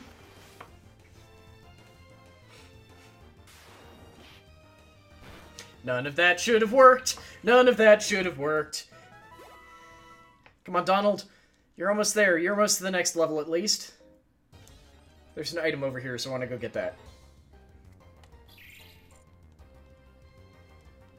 Why did I not give the experience share to Donald? Why am I so dumb sometimes? I forgot to also check what level Combustion evolves at, because I think we've got basically... Like, I think almost every member of our team, except for Steampunk, is relatively close to an evolution. Which is why I still haven't changed Rockabilly back to the Pokemon he should be, because he's gonna evolve into a Crustle soon. Damn it. Or my name isn't... my name? I don't know. I made it about halfway through that thought and went, this is a stupid sentence. Yeah, but you've already started saying it, idiot. Yeah. And now I've just repeated the exact same idiot conversation that I had inside my own head. So now I look extra crazy? That's the word. Oh, right. We got a lucky egg, too. Feed the greed. Feed the greed. Okay, we'll give Rockabilly the experience share. Yes, because Rockabilly will be able to level as well. No, Paralyze Heal. That's actually pretty useful in this cave. Wait, nothing in here knows Thunder Wave. They just know electric moves. Oh, well. They tried. Hey, Bulldor. You're at full health, right? Okay. Bubble Beam.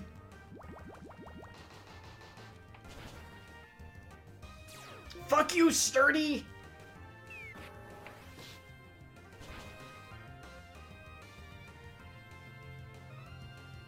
I hate crits. I really hate crits. Like a lot.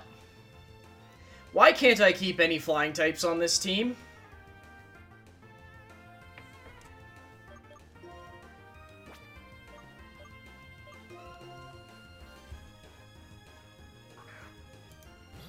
Nope.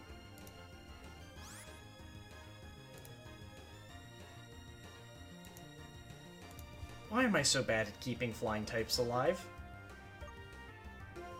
I get that I'm dumb, but I don't feel like I'm that dumb.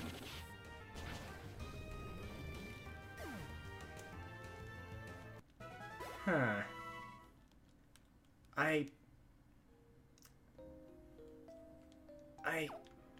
Okay.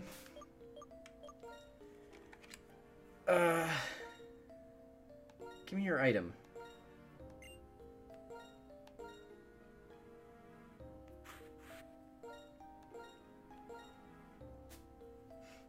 Oh, no. I'm not doing an alternate timeline because we lost one Pokemon. No. That's just, I'm an idiot. I'm just a fucking idiot. Also, hey, Peggy. Come here, Drillbur. God damn it. I'm going to have to kill you now, Drillbur. It was a crit! It could not have been predicted! It was a crit! It literally would have been fine if it wasn't a crit! Actually, it might not have been, because I think it did extra damage because we were flying. Doesn't Smackdown do extra damage if it hits a Pokemon with flying? Like, on top of just being super effective? I don't think Sawbuck actually has anything to fight a, Joltik. Right! Joltik's also a bug type. Rockabilly, kill it. Kill it. Kill it for me. Oh. I can just never keep flying types around. I'm very bad at keeping flying types alive. I can't even tell you why. I don't think there's a reason. I'm just stupid. It was like, yeah, water will counter the super effectiveness of the rock type attack. And it did. But then the rock type attack did extra damage because it was flying. Oh. Yay, it's an HP up. Well, I guess we're getting commitment back on the team. Which, frankly, will probably balance out our types better. Stop taunting me, Ferroseed. Hey, Ferroseed, guess what? You are weak to fighting! Get kicked! I love that our Sawbuck just knows high jump kick. So just, like, I'm just imagining a deer running up, jumping into the air, and just sort of landing on the Ferroseed. It's just like, how is that a kick? It's like, I could kick you if you want. Kinda thought you were just gonna stay down. Okay, good. This was the pack path, yeah. Path back. Well, I'm going to quietly use this duck's corpse to fly us back home. Yup. Then we get to run back up here. Fuck.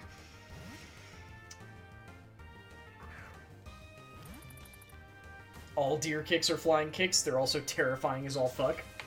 I admit to never having seen a deer kick something or someone, so I will take your word for it. Yes, Rock Slide.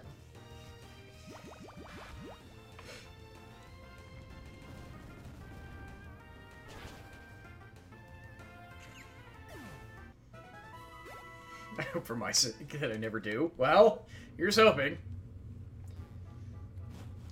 I did see a cousin's car after she lost a car accident to a moose. Does that count? Just use this corpse to fly me back to town real quick.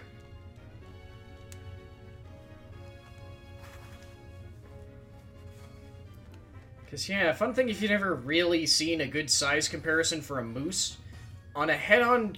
Sorry, not even head-on. On a car collides with moose crossing road, the car does not win that. The moose may walk away. The car does not win. Moose are like dire deer. Just imagine the first time someone saw a moose. It was just like, what the fuck is that? It's like, that? That's just a thing we have here. It looks like a deer that eats wolves. Like, they just leave it alone. There's other things that eat it. Wait, what? I believe it does, Brig. Although I don't think you can use it on your own dude? Okay, I guess here's the other thing. Do we want to do double stuff, or do we want to use Palatoad? I mean, Commitment. I think we should use Commitment. I think he's just a better Pokemon right now. Because, like, Vanillite is going to be great against Dragon and Flying. And that's pretty much it.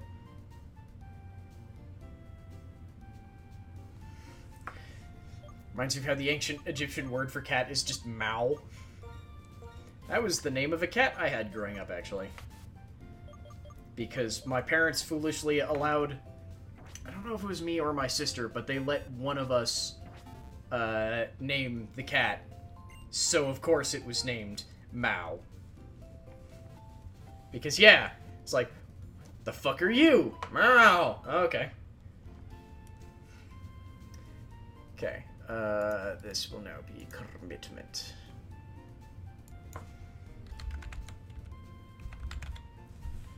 You know what? I totally forgot we were supposed to go to the Name Raider. And now we don't have something with Fly in our party. So that'll be a thing for future me to deal with. Also, I'm now almost certain that I am actually getting sick. No, can't be a shiny anymore. I think I probably have, like, hang on, what is it? Palatoad. I think I might have the flu, but if so, it's extremely minor. Just like, I'm coughing and sneezing and all my muscles hurt. And since I haven't actually been working out or anything, I assume that's because I'm slightly sick. Okay, you've got the lucky egg, right? You've got the lucky egg, you don't have anything. You've got the experience share. Okay, that's all good. Okay, let's go. Usually the flu is not too bad for me. For me, the biggest thing is actually just that I have chronic bronchitis. So, the flu is usually, like, a minor passing thing for me, where it's just, okay, this sucks for, like, a couple of days. But, problem is that it tires me out enough that I then spend the next, like, month or so dealing with really bad racking coughs that sound a lot worse than they are. But, yeah, we'll see. I recall in Ravnica set, there's this 6-7 moose, no abilities, no nothing, and people are like, why is this a 6-7? It's like, because you have never seen a moose before. They are terrifying.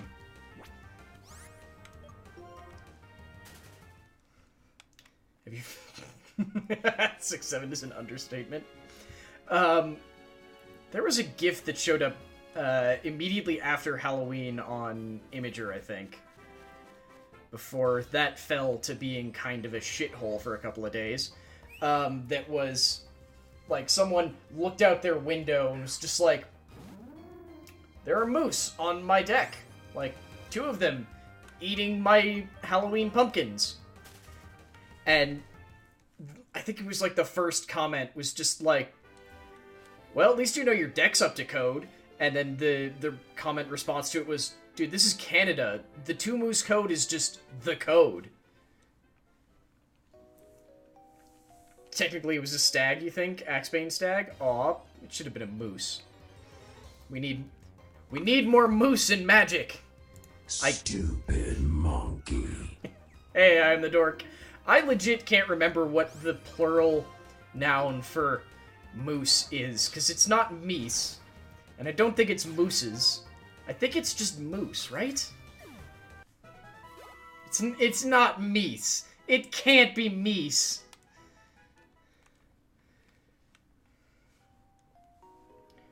Also, to reiterate, I fucking hate English. Why? Why the hell are plural nouns so goddamn inconsistent? Oh, there's no water in this, is there? Nope, I'm an idiot, and I didn't actually refill this. There's a moose loose about this hoose. Sorry, there's a moose loose about this hoose.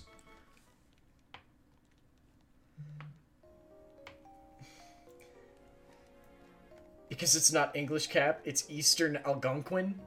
Yes, but now it's also English. That's the problem with English. We don't fucking come up with words. We just steal other people's words and then realize we can't pronounce them properly and change how you pronounce them. And then we don't have consistent methods of spelling anything because we have the dumbest language. Because we steal them from all over the place. We don't come up with our own goddamn Okay, I guess that's actually a stupid complaint, because almost no one comes up with their own damn words. Because that would be deeply confusing.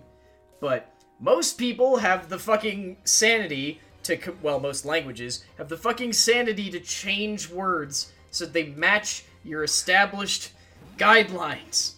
Fucking English doesn't. Because fucking English is based on goddamn German. Amazing! I'm the dork. Thank you very much for that 14-month resub with I like spaghetti. I also like spaghetti.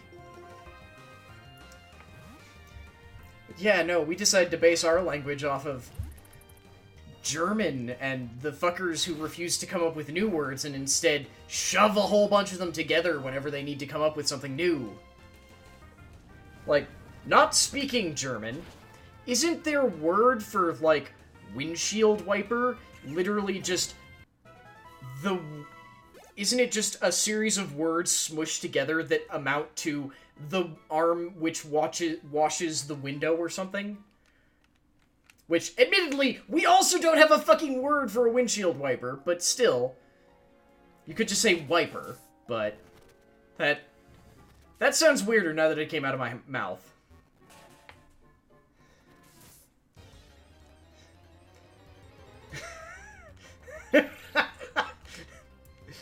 From the Proto-Algonquin Moswa, it strips, referring to how a moose strips bark when feeding. Would you have preferred if the English word for moose was stripper? I would very much like to live in the timeline where we learned what the fuck Mooswa meant before naming it. Yes! That sounds like a better timeline. One, because stripper would now forever be connotated to moose, and because in this timeline, we actually learned what the fuck the word meant before using it.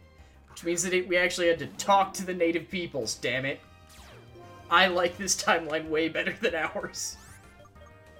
This is clearly the darkest timeline because stripper doesn't mean moose.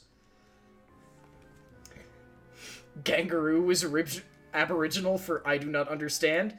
I don't know if I should believe that.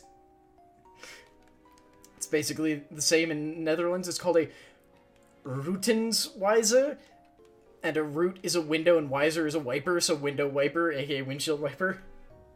Okay, I was about to say, like, that sounds ludicrous for the kangaroo thing.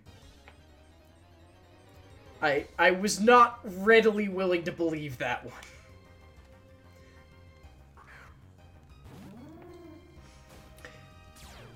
I'm not gonna lie, now I can only think of Bambi as being Stripper now. I kind of want to name him Stripper instead of Bambi, since we haven't actually named him yet.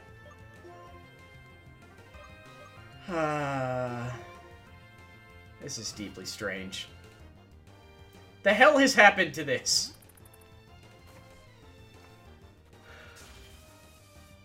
Now I'm remembering the last time we streamed this, because I'm pretty sure the last time I streamed this...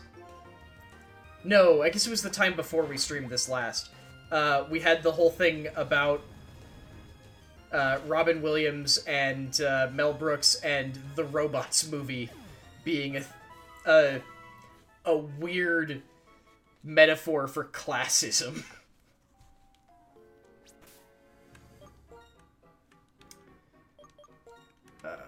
Yeah, let's heal you. No, right, I can't do that from here. Did you know that the penguin has nothing to do with the Welsh for Whitehead? I mean, I didn't know it had anything to do with it before. Oh yeah, no. We weren't saying there was anything wrong about the Robots movie. I'm the Dork.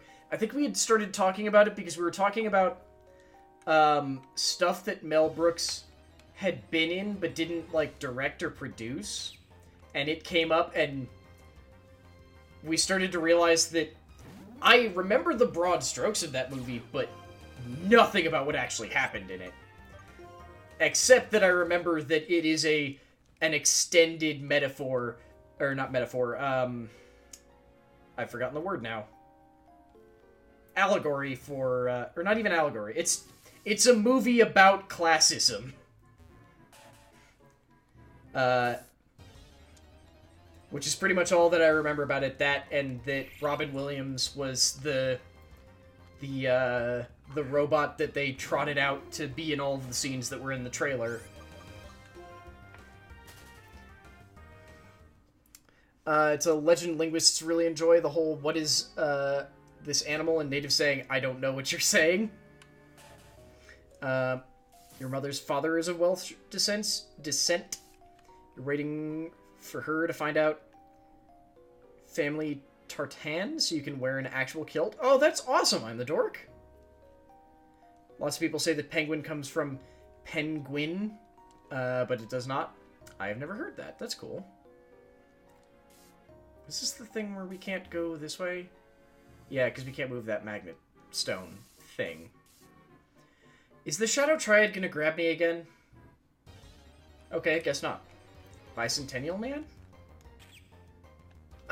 What do you mean, Peggy? I think I'm missing context for part of that. God damn it, Joltex.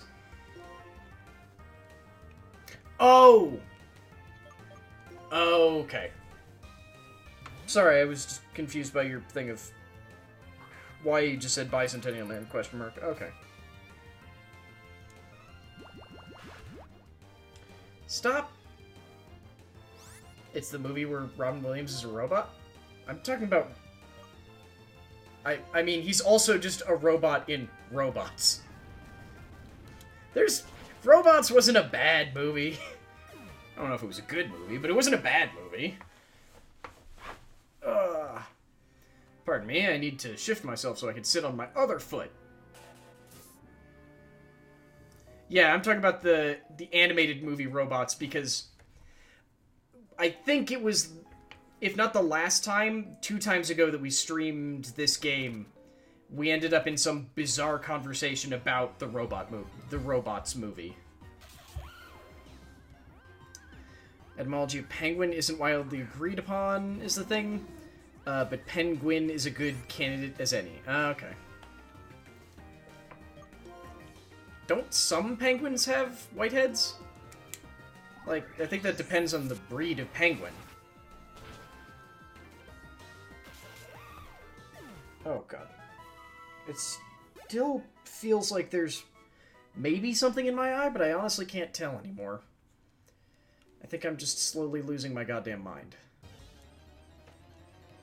Okay, well, we made it back, and we've got all of our Pokemans.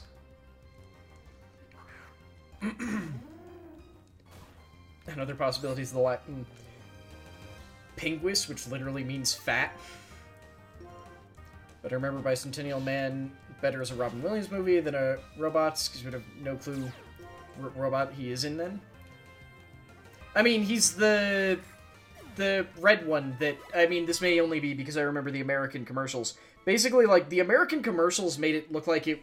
They did the same thing they did with Aladdin, where they're like, look at the, I think it was Fender? Maybe. They did the same thing they did with Aladdin, which is, hey, we've got Robin Williams playing this character, let's make it look like he's very important to the plot, and he's sort of, like, actually just a comedy backup to the real plot. Except that this time... Yeah, that was the one that was voiced by Robin Williams then, yeah. Except that, unlike when they did it with Aladdin, it didn't explicitly go against Robin Williams' contract.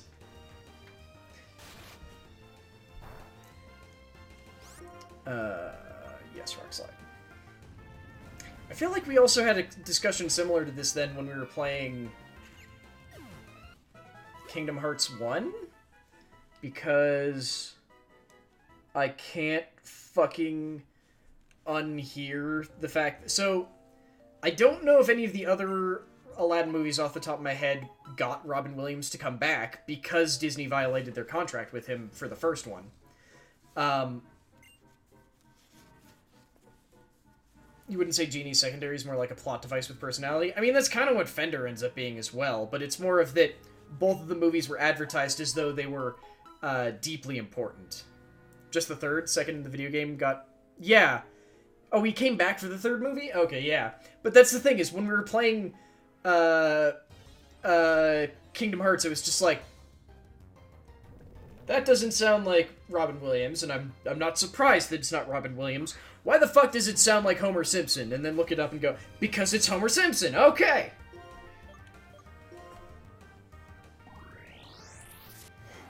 Yeah, Dan Castellaneta. Who is, like, he's a damn good voice actor. The problem is just that he has less of the same issue that, oh god, I've forgotten his name. Fuck. The guy who does Archer, it's something H. Benjamin. Wow, I've forgotten his name. The guy who plays Archer and who plays Bob on Bob's Burgers. It's something... Oh, H. John Benjamin? I know there's H and his last name is Benjamin. I feel like there's a John. John H... No. John H. sounds wrong. But... Like, Dan Castellaneta doesn't have the same issue he does, where that...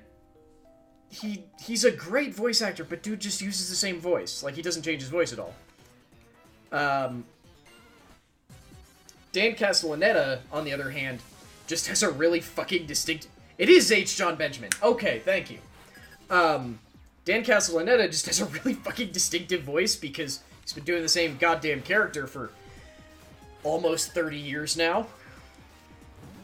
So it's very hard to unhear the, like, little bits of Homer Simpson that'll fall through. But yeah, like, that's... Like, go listen to H. John Benjamin's performance between Bob's Burgers and Archer. And it's the same voice. He has, like, usually the thing is that Archer's performance is going to be a little bit, like, higher key and a little bit more, like, focused, while Bob is usually a bit slower. Oh, that's perfectly fair, Peggy. Ironic that with all Robin Williams' love of video games, he never voice acted in any. I mean, there's a very good chance that's mostly because he's a contracted member of After SAG, and until recently, After SAG didn't have any way of doing video game voice contracts, and even then, they weren't always great, and a lot of video game companies just didn't see the merit in it. Yeah, his daughter's name is actually Zelda, yeah.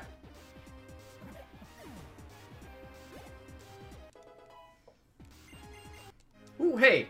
Rockabilly's finally gonna re-evolve. Yeah, do it.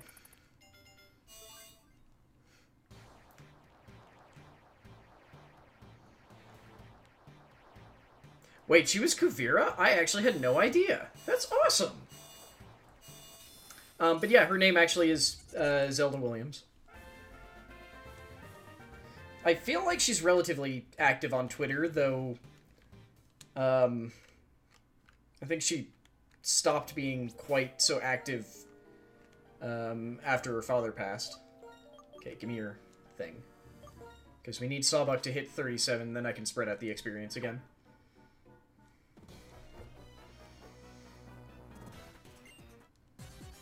Because you loved him in the Legend of Zelda commercial? Yeah. That was a really good commercial. Like, it's one of those ones where I'm just like... Basically, if any company except for Nintendo tried to pull this shit, I wouldn't actually be okay with it. And I really don't like Nintendo, because they don't like what I do. And they have a really back-ass-words approach to the modern world, but still, like, that is a commercial that I don't think any other company could have pulled off. Oh yeah, I imagine she never heard the end of it growing up. God damn it, Joltik. Stop taunting me! I don't even have, like, a good one-shot for you. And I can't trust you to not, like, accidentally murder Glorious bit. So, how does anyone feel about me naming him Stripper instead of Bambi? Because now I really want to. Because now I'm totally okay with just anytime someone asks why the fuck is your Sawbuck named Stripper, explaining that that's because that's what moose means. I mean, it's my game, but I also like getting chat's input on stupid things like that. Well, not stupid things. Like, I like getting chat's input on stuff like Pokemon names.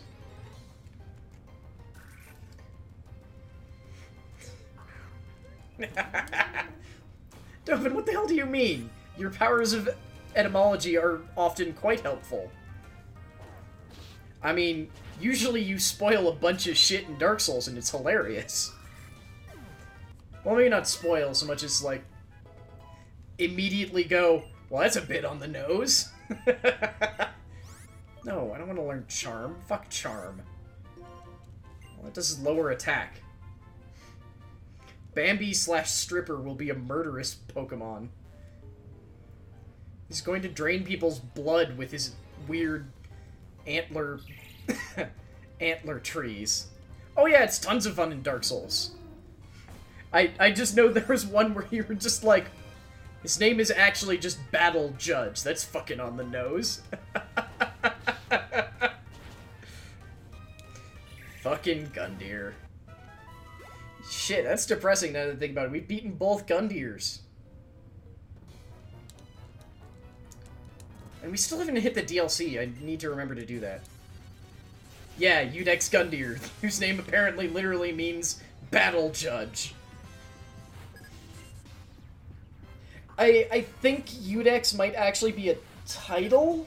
I know Gundyr is part of his name, but I think Udex is a title, since the second time you fight him, when he's not in a position of being your, like, judge, he isn't called Udex Gundyr, he's called Champion Gundyr. Which makes me think that the Udex, I think, is supposed to be a title. but I'm not 100% sure. That was weird, I just dropped a bunch of frames. Because my connection briefly dropped. God damn it, I'm poisoned? Fuck off. Here, have some Psy beams and go away. What the hell? Trubbish, what the shit, man? I went to bat for you and you poisoned me? What the hell? Ugh.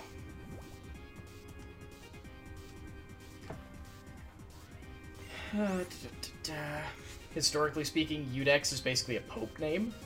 I mean, that's impressive for Gundyr, I guess. Hang on. Okay, it is this side that's getting too bright. Okay. That's better. Yeah, okay. I just need to change it off of pure white light over to slightly warmer that isn't like full orange. Come on. Come on, stripper. Just murder it. I need you to jump and murder this Liepard. Jump kick! Bye, Liepard. You will not be missed. Mostly because your previous form is creepy as shit. Brooks has a very recognized... Wait, what? I feel like I missed some context there. What is... I mean, Mel Brooks also has a very recognizable voice. Now I'm just confused. The reference, though. I mean, I guess he's also in Robots. Hang on, I want to check and see how this colored to orange. That's not bad. I can't tell if this, like, warmer light is less pleasant or more pleasant on my eyes. How do we always come back to this weird movie? I don't know, because Pokemon does this. I'm just confused why you brought up Mel Brooks. Well, no, you brought up Brooks. I don't know if you mean Mel Brooks or a different Brooks. Yeah, it's a pretty solid movie. It's, like, not amazing, but... I mean... It's not... Okay, wasn't it made by DreamWorks? Because now I'm thinking about, how they're remaking Shrek, apparently.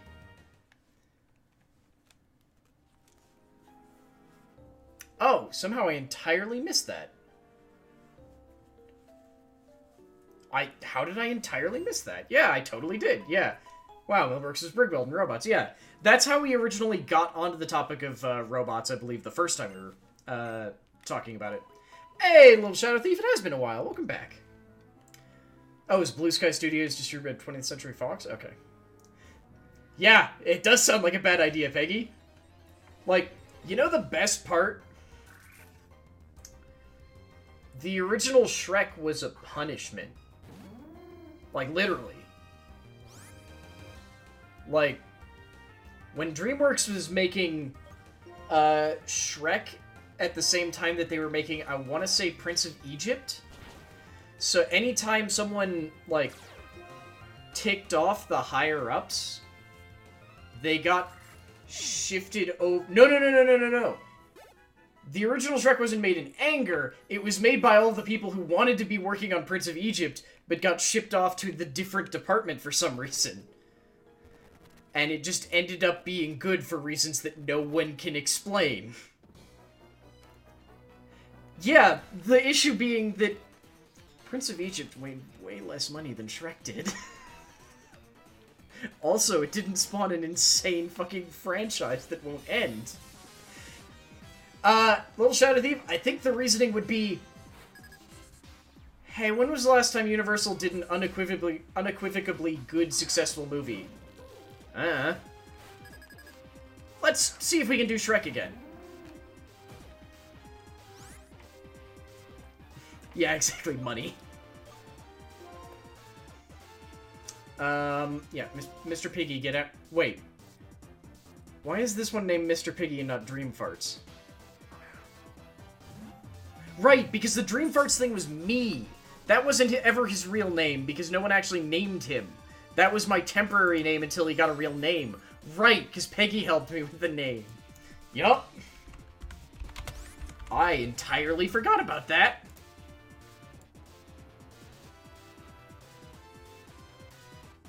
I've just blanked that from my mind.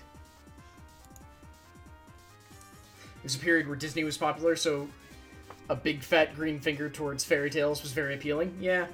I mean, that wasn't even when Disney was super popular, because they had their sort of, like, dip and then sort of resurgence, and they were starting to go back into another dip before Shrek came out. Oh yeah, and subverting fairy tales is never not popular, you just have to do it right. Not that the villain was modeled after Michael Eisner.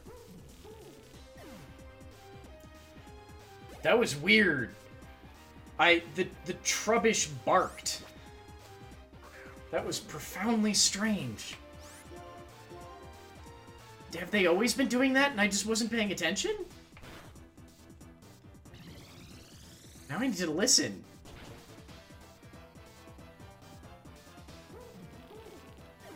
Okay, that's just a noise Trubbish makes. Okay. So I don't actually love Kung Fu Panda, but it has less to do with it not being a good movie and it just not being my cup of tea. Like, I can watch it and go, yeah, that is a perfectly fine movie. In fact, it actually has, like, really nice structure and, like, good detail. Or not good detail, actually, well, good detail work, actually, really good detail work, but, like, it has, like, a good story, makes perfect sense. It's, just not my favorite thing ever.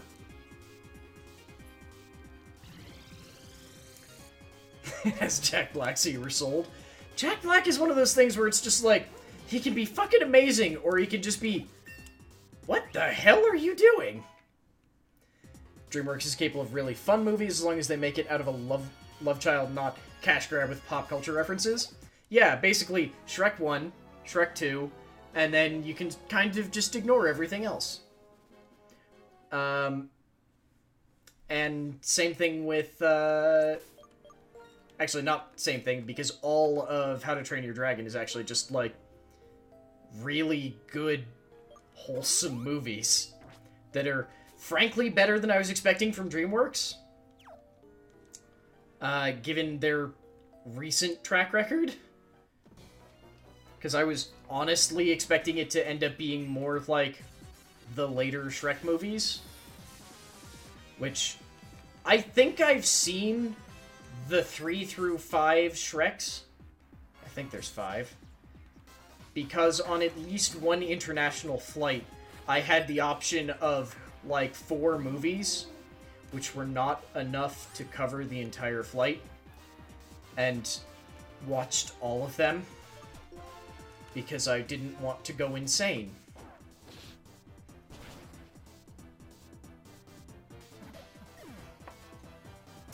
Ugh. Yeah, Prince of Egypt was definitely very, very good. Finally, we got Horn Leech! Yes! Give me this. Sorry, Energy Ball, but Horn Leech is just straight up better. Well, for us it is. Yes. Behold the power of Horn Leech! I forget that Road to El Dorado is a DreamWorks movie, honestly. Like, Road to El Dorado is one of those ones where it's just... It's a really good movie, and I don't know how it just sort of, like, didn't attract fans when it was brand new. Like, it's just really good. And, like, yeah, it's a cult classic now. And that just strikes me as really strange.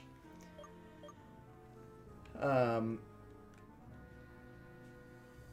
Beautiful Mind is DreamWorks? Huh. For some reason, I can't associate anything with DreamWorks that isn't animated, even if it was totally them. I don't know why. Just... Maybe it's because that's all they've done in the past, like, decade and some. It's just, I hear DreamWorks, so I immediately go, ah, yeah, animated, got it. I remember Sinbad. I I remember its story being a little bit slapdashy. Like, it didn't feel like it had a great run-through of the story, but that also very well might be because I was a kid when I saw it last, and I don't remember it very well. Yeah, let's give Commitment... yeah, we'll give Commitment the experience share, so that hopefully he'll level up soon. Huh. Chicken Run was apparently DreamWorks together with Aardman Animations. Huh. I did not realize that one was DreamWorks as well. Like, that one's one that I 100% associate with Aardman. But were they... I wonder if they actually did any animation, or if they were just sort of like a... If they just functioned as a publisher for it. Not publisher. Actually, no, publisher's kind of what I mean. Chicken Run was really dark, yeah. Yeah, that's what I'm saying, is I think it was probably, like, DreamWorks functioned as maybe a producer or a publisher, depending on what exactly Aardman needed for it, but that's still interesting as all hell.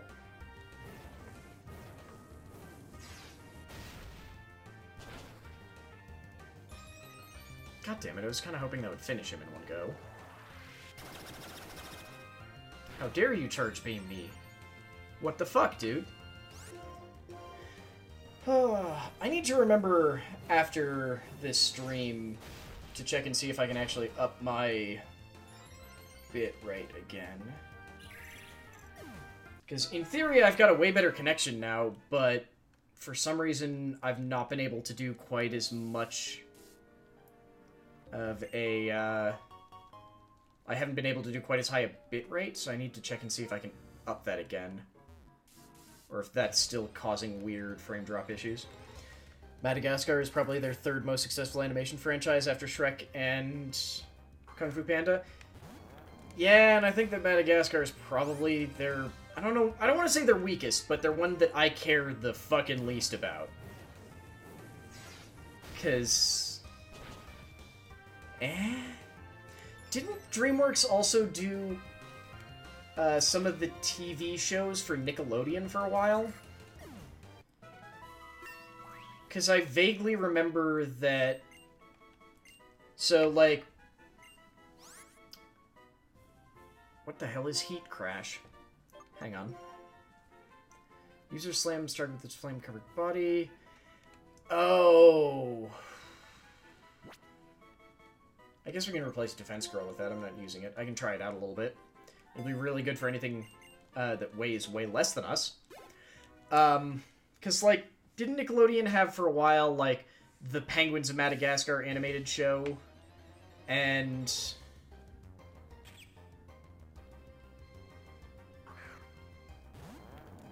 Oh, I forgot about Megamind. Yeah. But at the same time, I feel like Nickelodeon had a couple of other shows that had sort of a DreamWorks feel to their animation. I don't remember if they actually did them. Because I know, like, a bunch of the shows that I'm remembering were in-house Nickelodeon things, but there was, like, Attack and the Power of Juju TV show that I'm pretty sure was done by DreamWorks, I think. Because who the fuck else remembers the, like, 2 Attack and the Power of Juju video games that were apparently enough to spawn an entire TV show?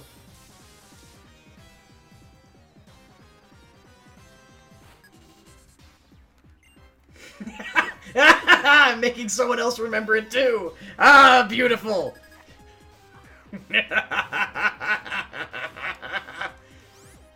No, it wasn't a great show. I just remembered that it existed. That's pretty much the best I got for it.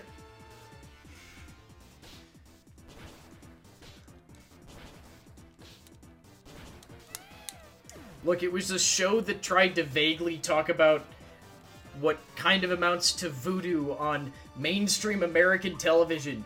None of that was gonna be good. Like, that had no chance. Not that Penguins of Madagascar was a work of art exactly. Look, there's a period of time when all the TV shows that were on Nickelodeon, you just kind of go like, we don't talk about those. They were. They were. That's the best you can say is, they were. It's a thing. We all experienced it. Hopefully we'll never have to experience it again.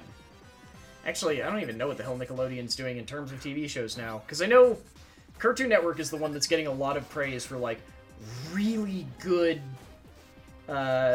just stuff in general between, like, hell, like, yeah, Cartoon Network did Adventure Time. They're doing Steven Universe.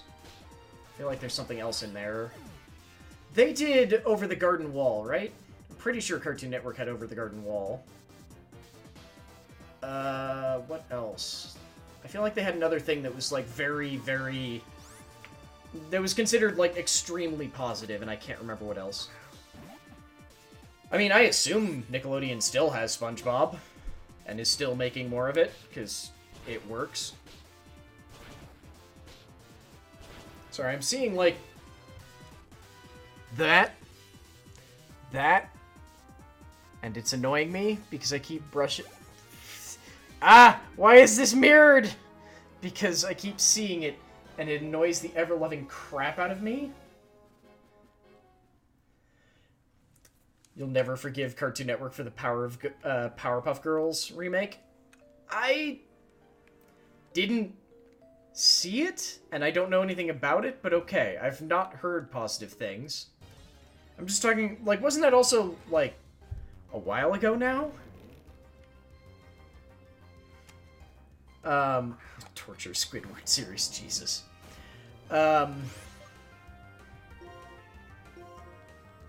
Wait, what? They did a Courage the Cowardly Dog remake? I didn't even know that! I'm gonna be completely honest, I would have been okay with not knowing that anyone ever wanted to see more Courage the Cowardly Dog, because that show was creepy as fuck. Oh, they're working on it? I mean, then it has a chance. Like I said, Cartoon Network's been doing some very good shit now. What the hell is the other show I'm trying to think of? Because, like, Adventure Time, Steven Universe, there was another show tied in with those, wasn't there? And I'm not remembering what the hell it was. But I know they did Over the Garden Wall, which was supposed to be very good, and I still haven't had a chance to go hunt up. What else? I think the thing with Courage was that it was made a little bit before my time. No, Gravity Falls is Disney. Gravity Falls is also the weird one that it's really good, but I end up not wanting to interact with it because it has the downside of being tied to Rick and Morty. Because Rick and Morty is another one of those ones where the show is fine. Like, it's actually a really good show. I don't personally like it. But it has the worst fucking fans. And by extension, it means that some of them interact with Gravity Falls because the creators of both shows are friends and voice characters on each other's shows, and because there's apparently some actual tie between the universes, canonically. So it's one of those just like,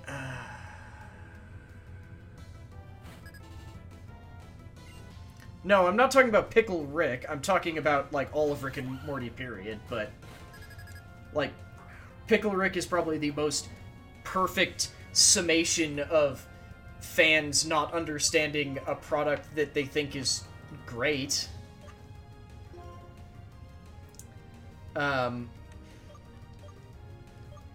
Like, for anyone who's not familiar with Rick and Morty, people who like Rick and Morty... Sorry, I don't want to say people who like Rick and Morty. The shitty fans of Rick and Morty who fucking love the Pickle Rick episode really don't seem to understand that they are getting the exact opposite of what they should be getting out of that episode, because the entire episode is basically someone going to completely and utterly insane extremes to avoid talking with their family. And the entire episode is just, like, explaining why that's fucking stupid and insane. What's wrong with you? And for some reason, what a lot of Rick and Morty fans seem to have gotten out of it was, that was awesome. Clearly, we should all be trying to dodge the responsibility of sitting down and talking with our children or families like this. Oh yeah, it is, Peggy. It definitely is. It's one of those annoying things where it's depressing, it can be temporarily funny, but the root issue is mostly just that Rick and Morty is too smart for its own fans who think that it's too smart for everyone else and that only they get it. Which is shitty, but it's a weird circle jerk, basically. Yeah. Basically, they made a show where the main character's an asshole, and as a result, assholes think the show is pandering to them and putting their mindset in the spotlight and making them think it would be cool because Rick does it. Except that the entire point of the show is that, no, everything Rick is doing is not things to be proud of. Yeah. Well, I don't know. I mean, that's sort of where I was going with it. I don't know if they ignore it or if they just don't. If they really just don't get it. Why do you have flame charge? Thank you, high defense stat. Yeah, like, so the entire Pickle Rick episode is Rick going to, basically is, his daughter, is wanting to, like, having a bunch of the family, like, go to a therapist. And the entire episode is Rick going to these utterly insane extremes that, like, disgustingly involve him getting, like, flushed down a toilet and having to fight his way out of a sewer, and murder rats and things because he doesn't want to go to therapy with his family and his daughter. And the fucking episode ends with him sitting on a couch, still as a pickle, covered in shit and rat guts, with the therapist basically going, you realize that you spent hours of your day literally suffering and doing what some people would call torture instead of coming to a half-hour therapy session with your daughter. And for some reason, a lot of fans have taken that as, yeah, he clearly made the right choice, right? No! No! Yeah, Rick is not a good role model, but a lot of people have decided that he is. BoJack Horseman is depressing, but at least it's hopeful because he's making an effort to be less asshole and getting better for it. Is he? I don't know if he is. I think he's getting better about hiding some of the bad parts. I mean, in the most recent season, BoJack is less an asshole and more a strung-out drug addict.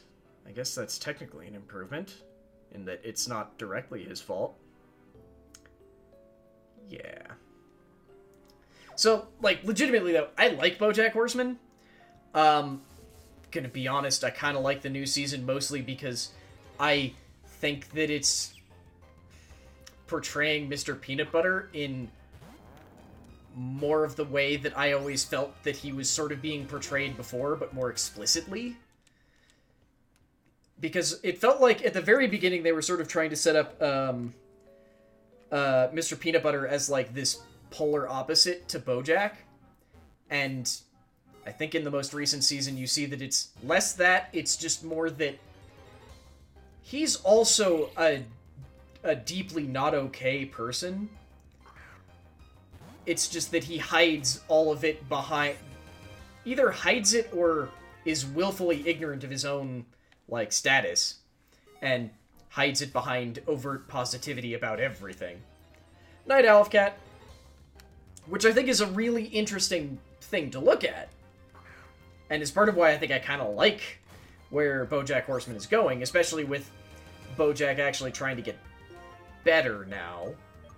So, like, I'm really interested in what the next season is going to look like, but unfortunately, the most recent season only just came out, so who knows? We'll all find out together in an amount of time from now.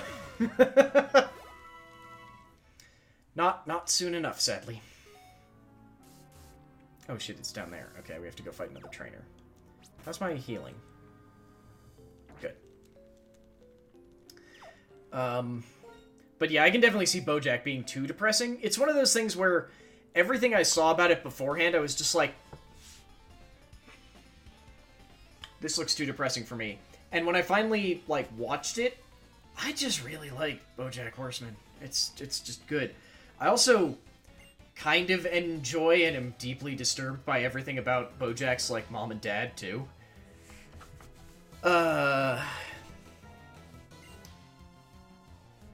You having PDDNOS? Problem in your brain get very... Yeah, like, I completely understand that getting, like, too close to home. 100%. Oh, hey, Gothita. Yeah, give me Rockabilly. Which is sort of what I was afraid of with BoJack, but I think I was, like, sick, and ended up just going, fuck it, I'll watch some BoJack, and then I realized halfway through... Or not halfway through, I realized at some point, it was like, I just watched 3 seasons of BoJack in, like, 2 days. Oh no. Yeah, we saw it earlier that Peanut Butter family are all just like, be positive, everything's gonna be okay. It's unhealthy and destructive in completely different ways than how BoJack is handling. It doesn't spiral so much as stumble. Yeah, it's one of those things where it's like, as you get more of a picture about Mr. Peanut Butter, it becomes a lot clearer that it's just like, there's something below the surface here that maybe isn't actually that deep. And maybe that's exactly the issue, is that Mr. Peanut Butter isn't deep. Mr. Peanut Butter is extremely shallow and surface level. And that there is no depth to it. That's all that there is to Mr. Peanut Butter. And then you start realizing it's like... Especially with that last season where you're finally interacting with, like, his ex-wife.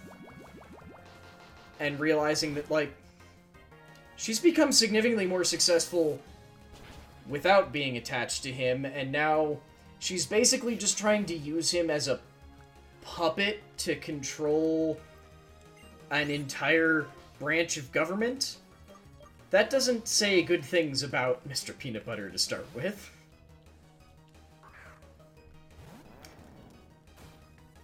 Yeah. I do really like BoJack, though. BoJack the show. Like, BoJack Horseman is clearly an awful, awful person. At the very least, he's aware of it, but being aware of being an awful person and not actually changing it doesn't really make you better. Aw, oh, damn it, I was really hoping that would be a one-shot. Okay, are we faster than her now? Damn it! How dare you confuse me? How dare you why did- No!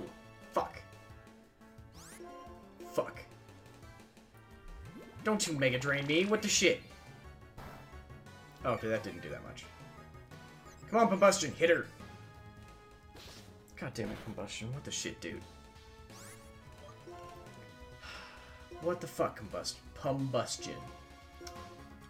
I can't words. Okay.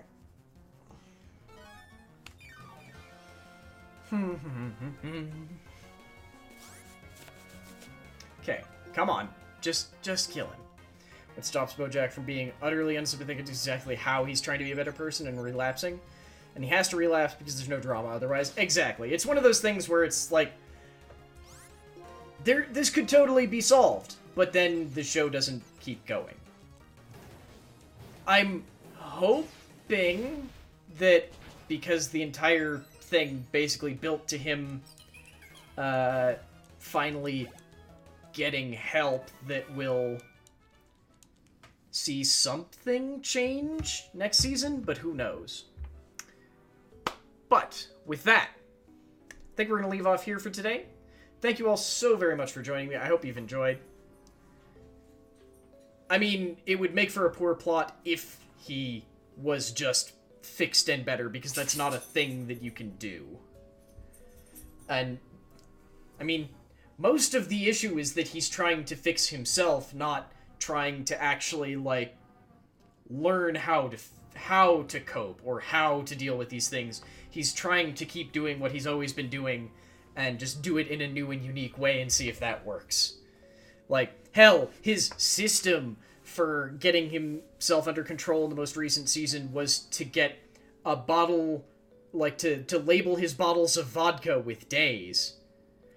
And to, like, drink a day's worth and then stay up until midnight so that he could watch the clock and drink the next day's worth of vodka. Like, that's improving, technically, if he sticks to the system. But yeah, I think we're going to leave off there. Thank you all so very much for joining me. I'm trying to check over here and see if there's anyone live that I can throw to. I'm going to assume that Adam is not still live, because... Yep, nope, he is not still live. Okay. Oh, there's TQ. Yeah, we can throw over to TQ. That'll be fun. So yeah, thank you all so very much for joining me. We'll be back tomorrow with some more stuff. And yeah. Nope, that is not right. That is not the right one. There we go, I can spell. There we go. Anyway, yep, I will hopefully see all of you tomorrow. I'm not 100% sure what we'll do, but we'll find out together. Bye, all. There we go. Thank you very much for watching that stream. I hope you enjoyed it. I just wanted to give a special shout out to our painters in the lair who make all of this possible. Tremor 101, Stark Maximum, Damasu, Gothic Airman, and Pentaperry. Thank you all so very much. We literally couldn't do it without you.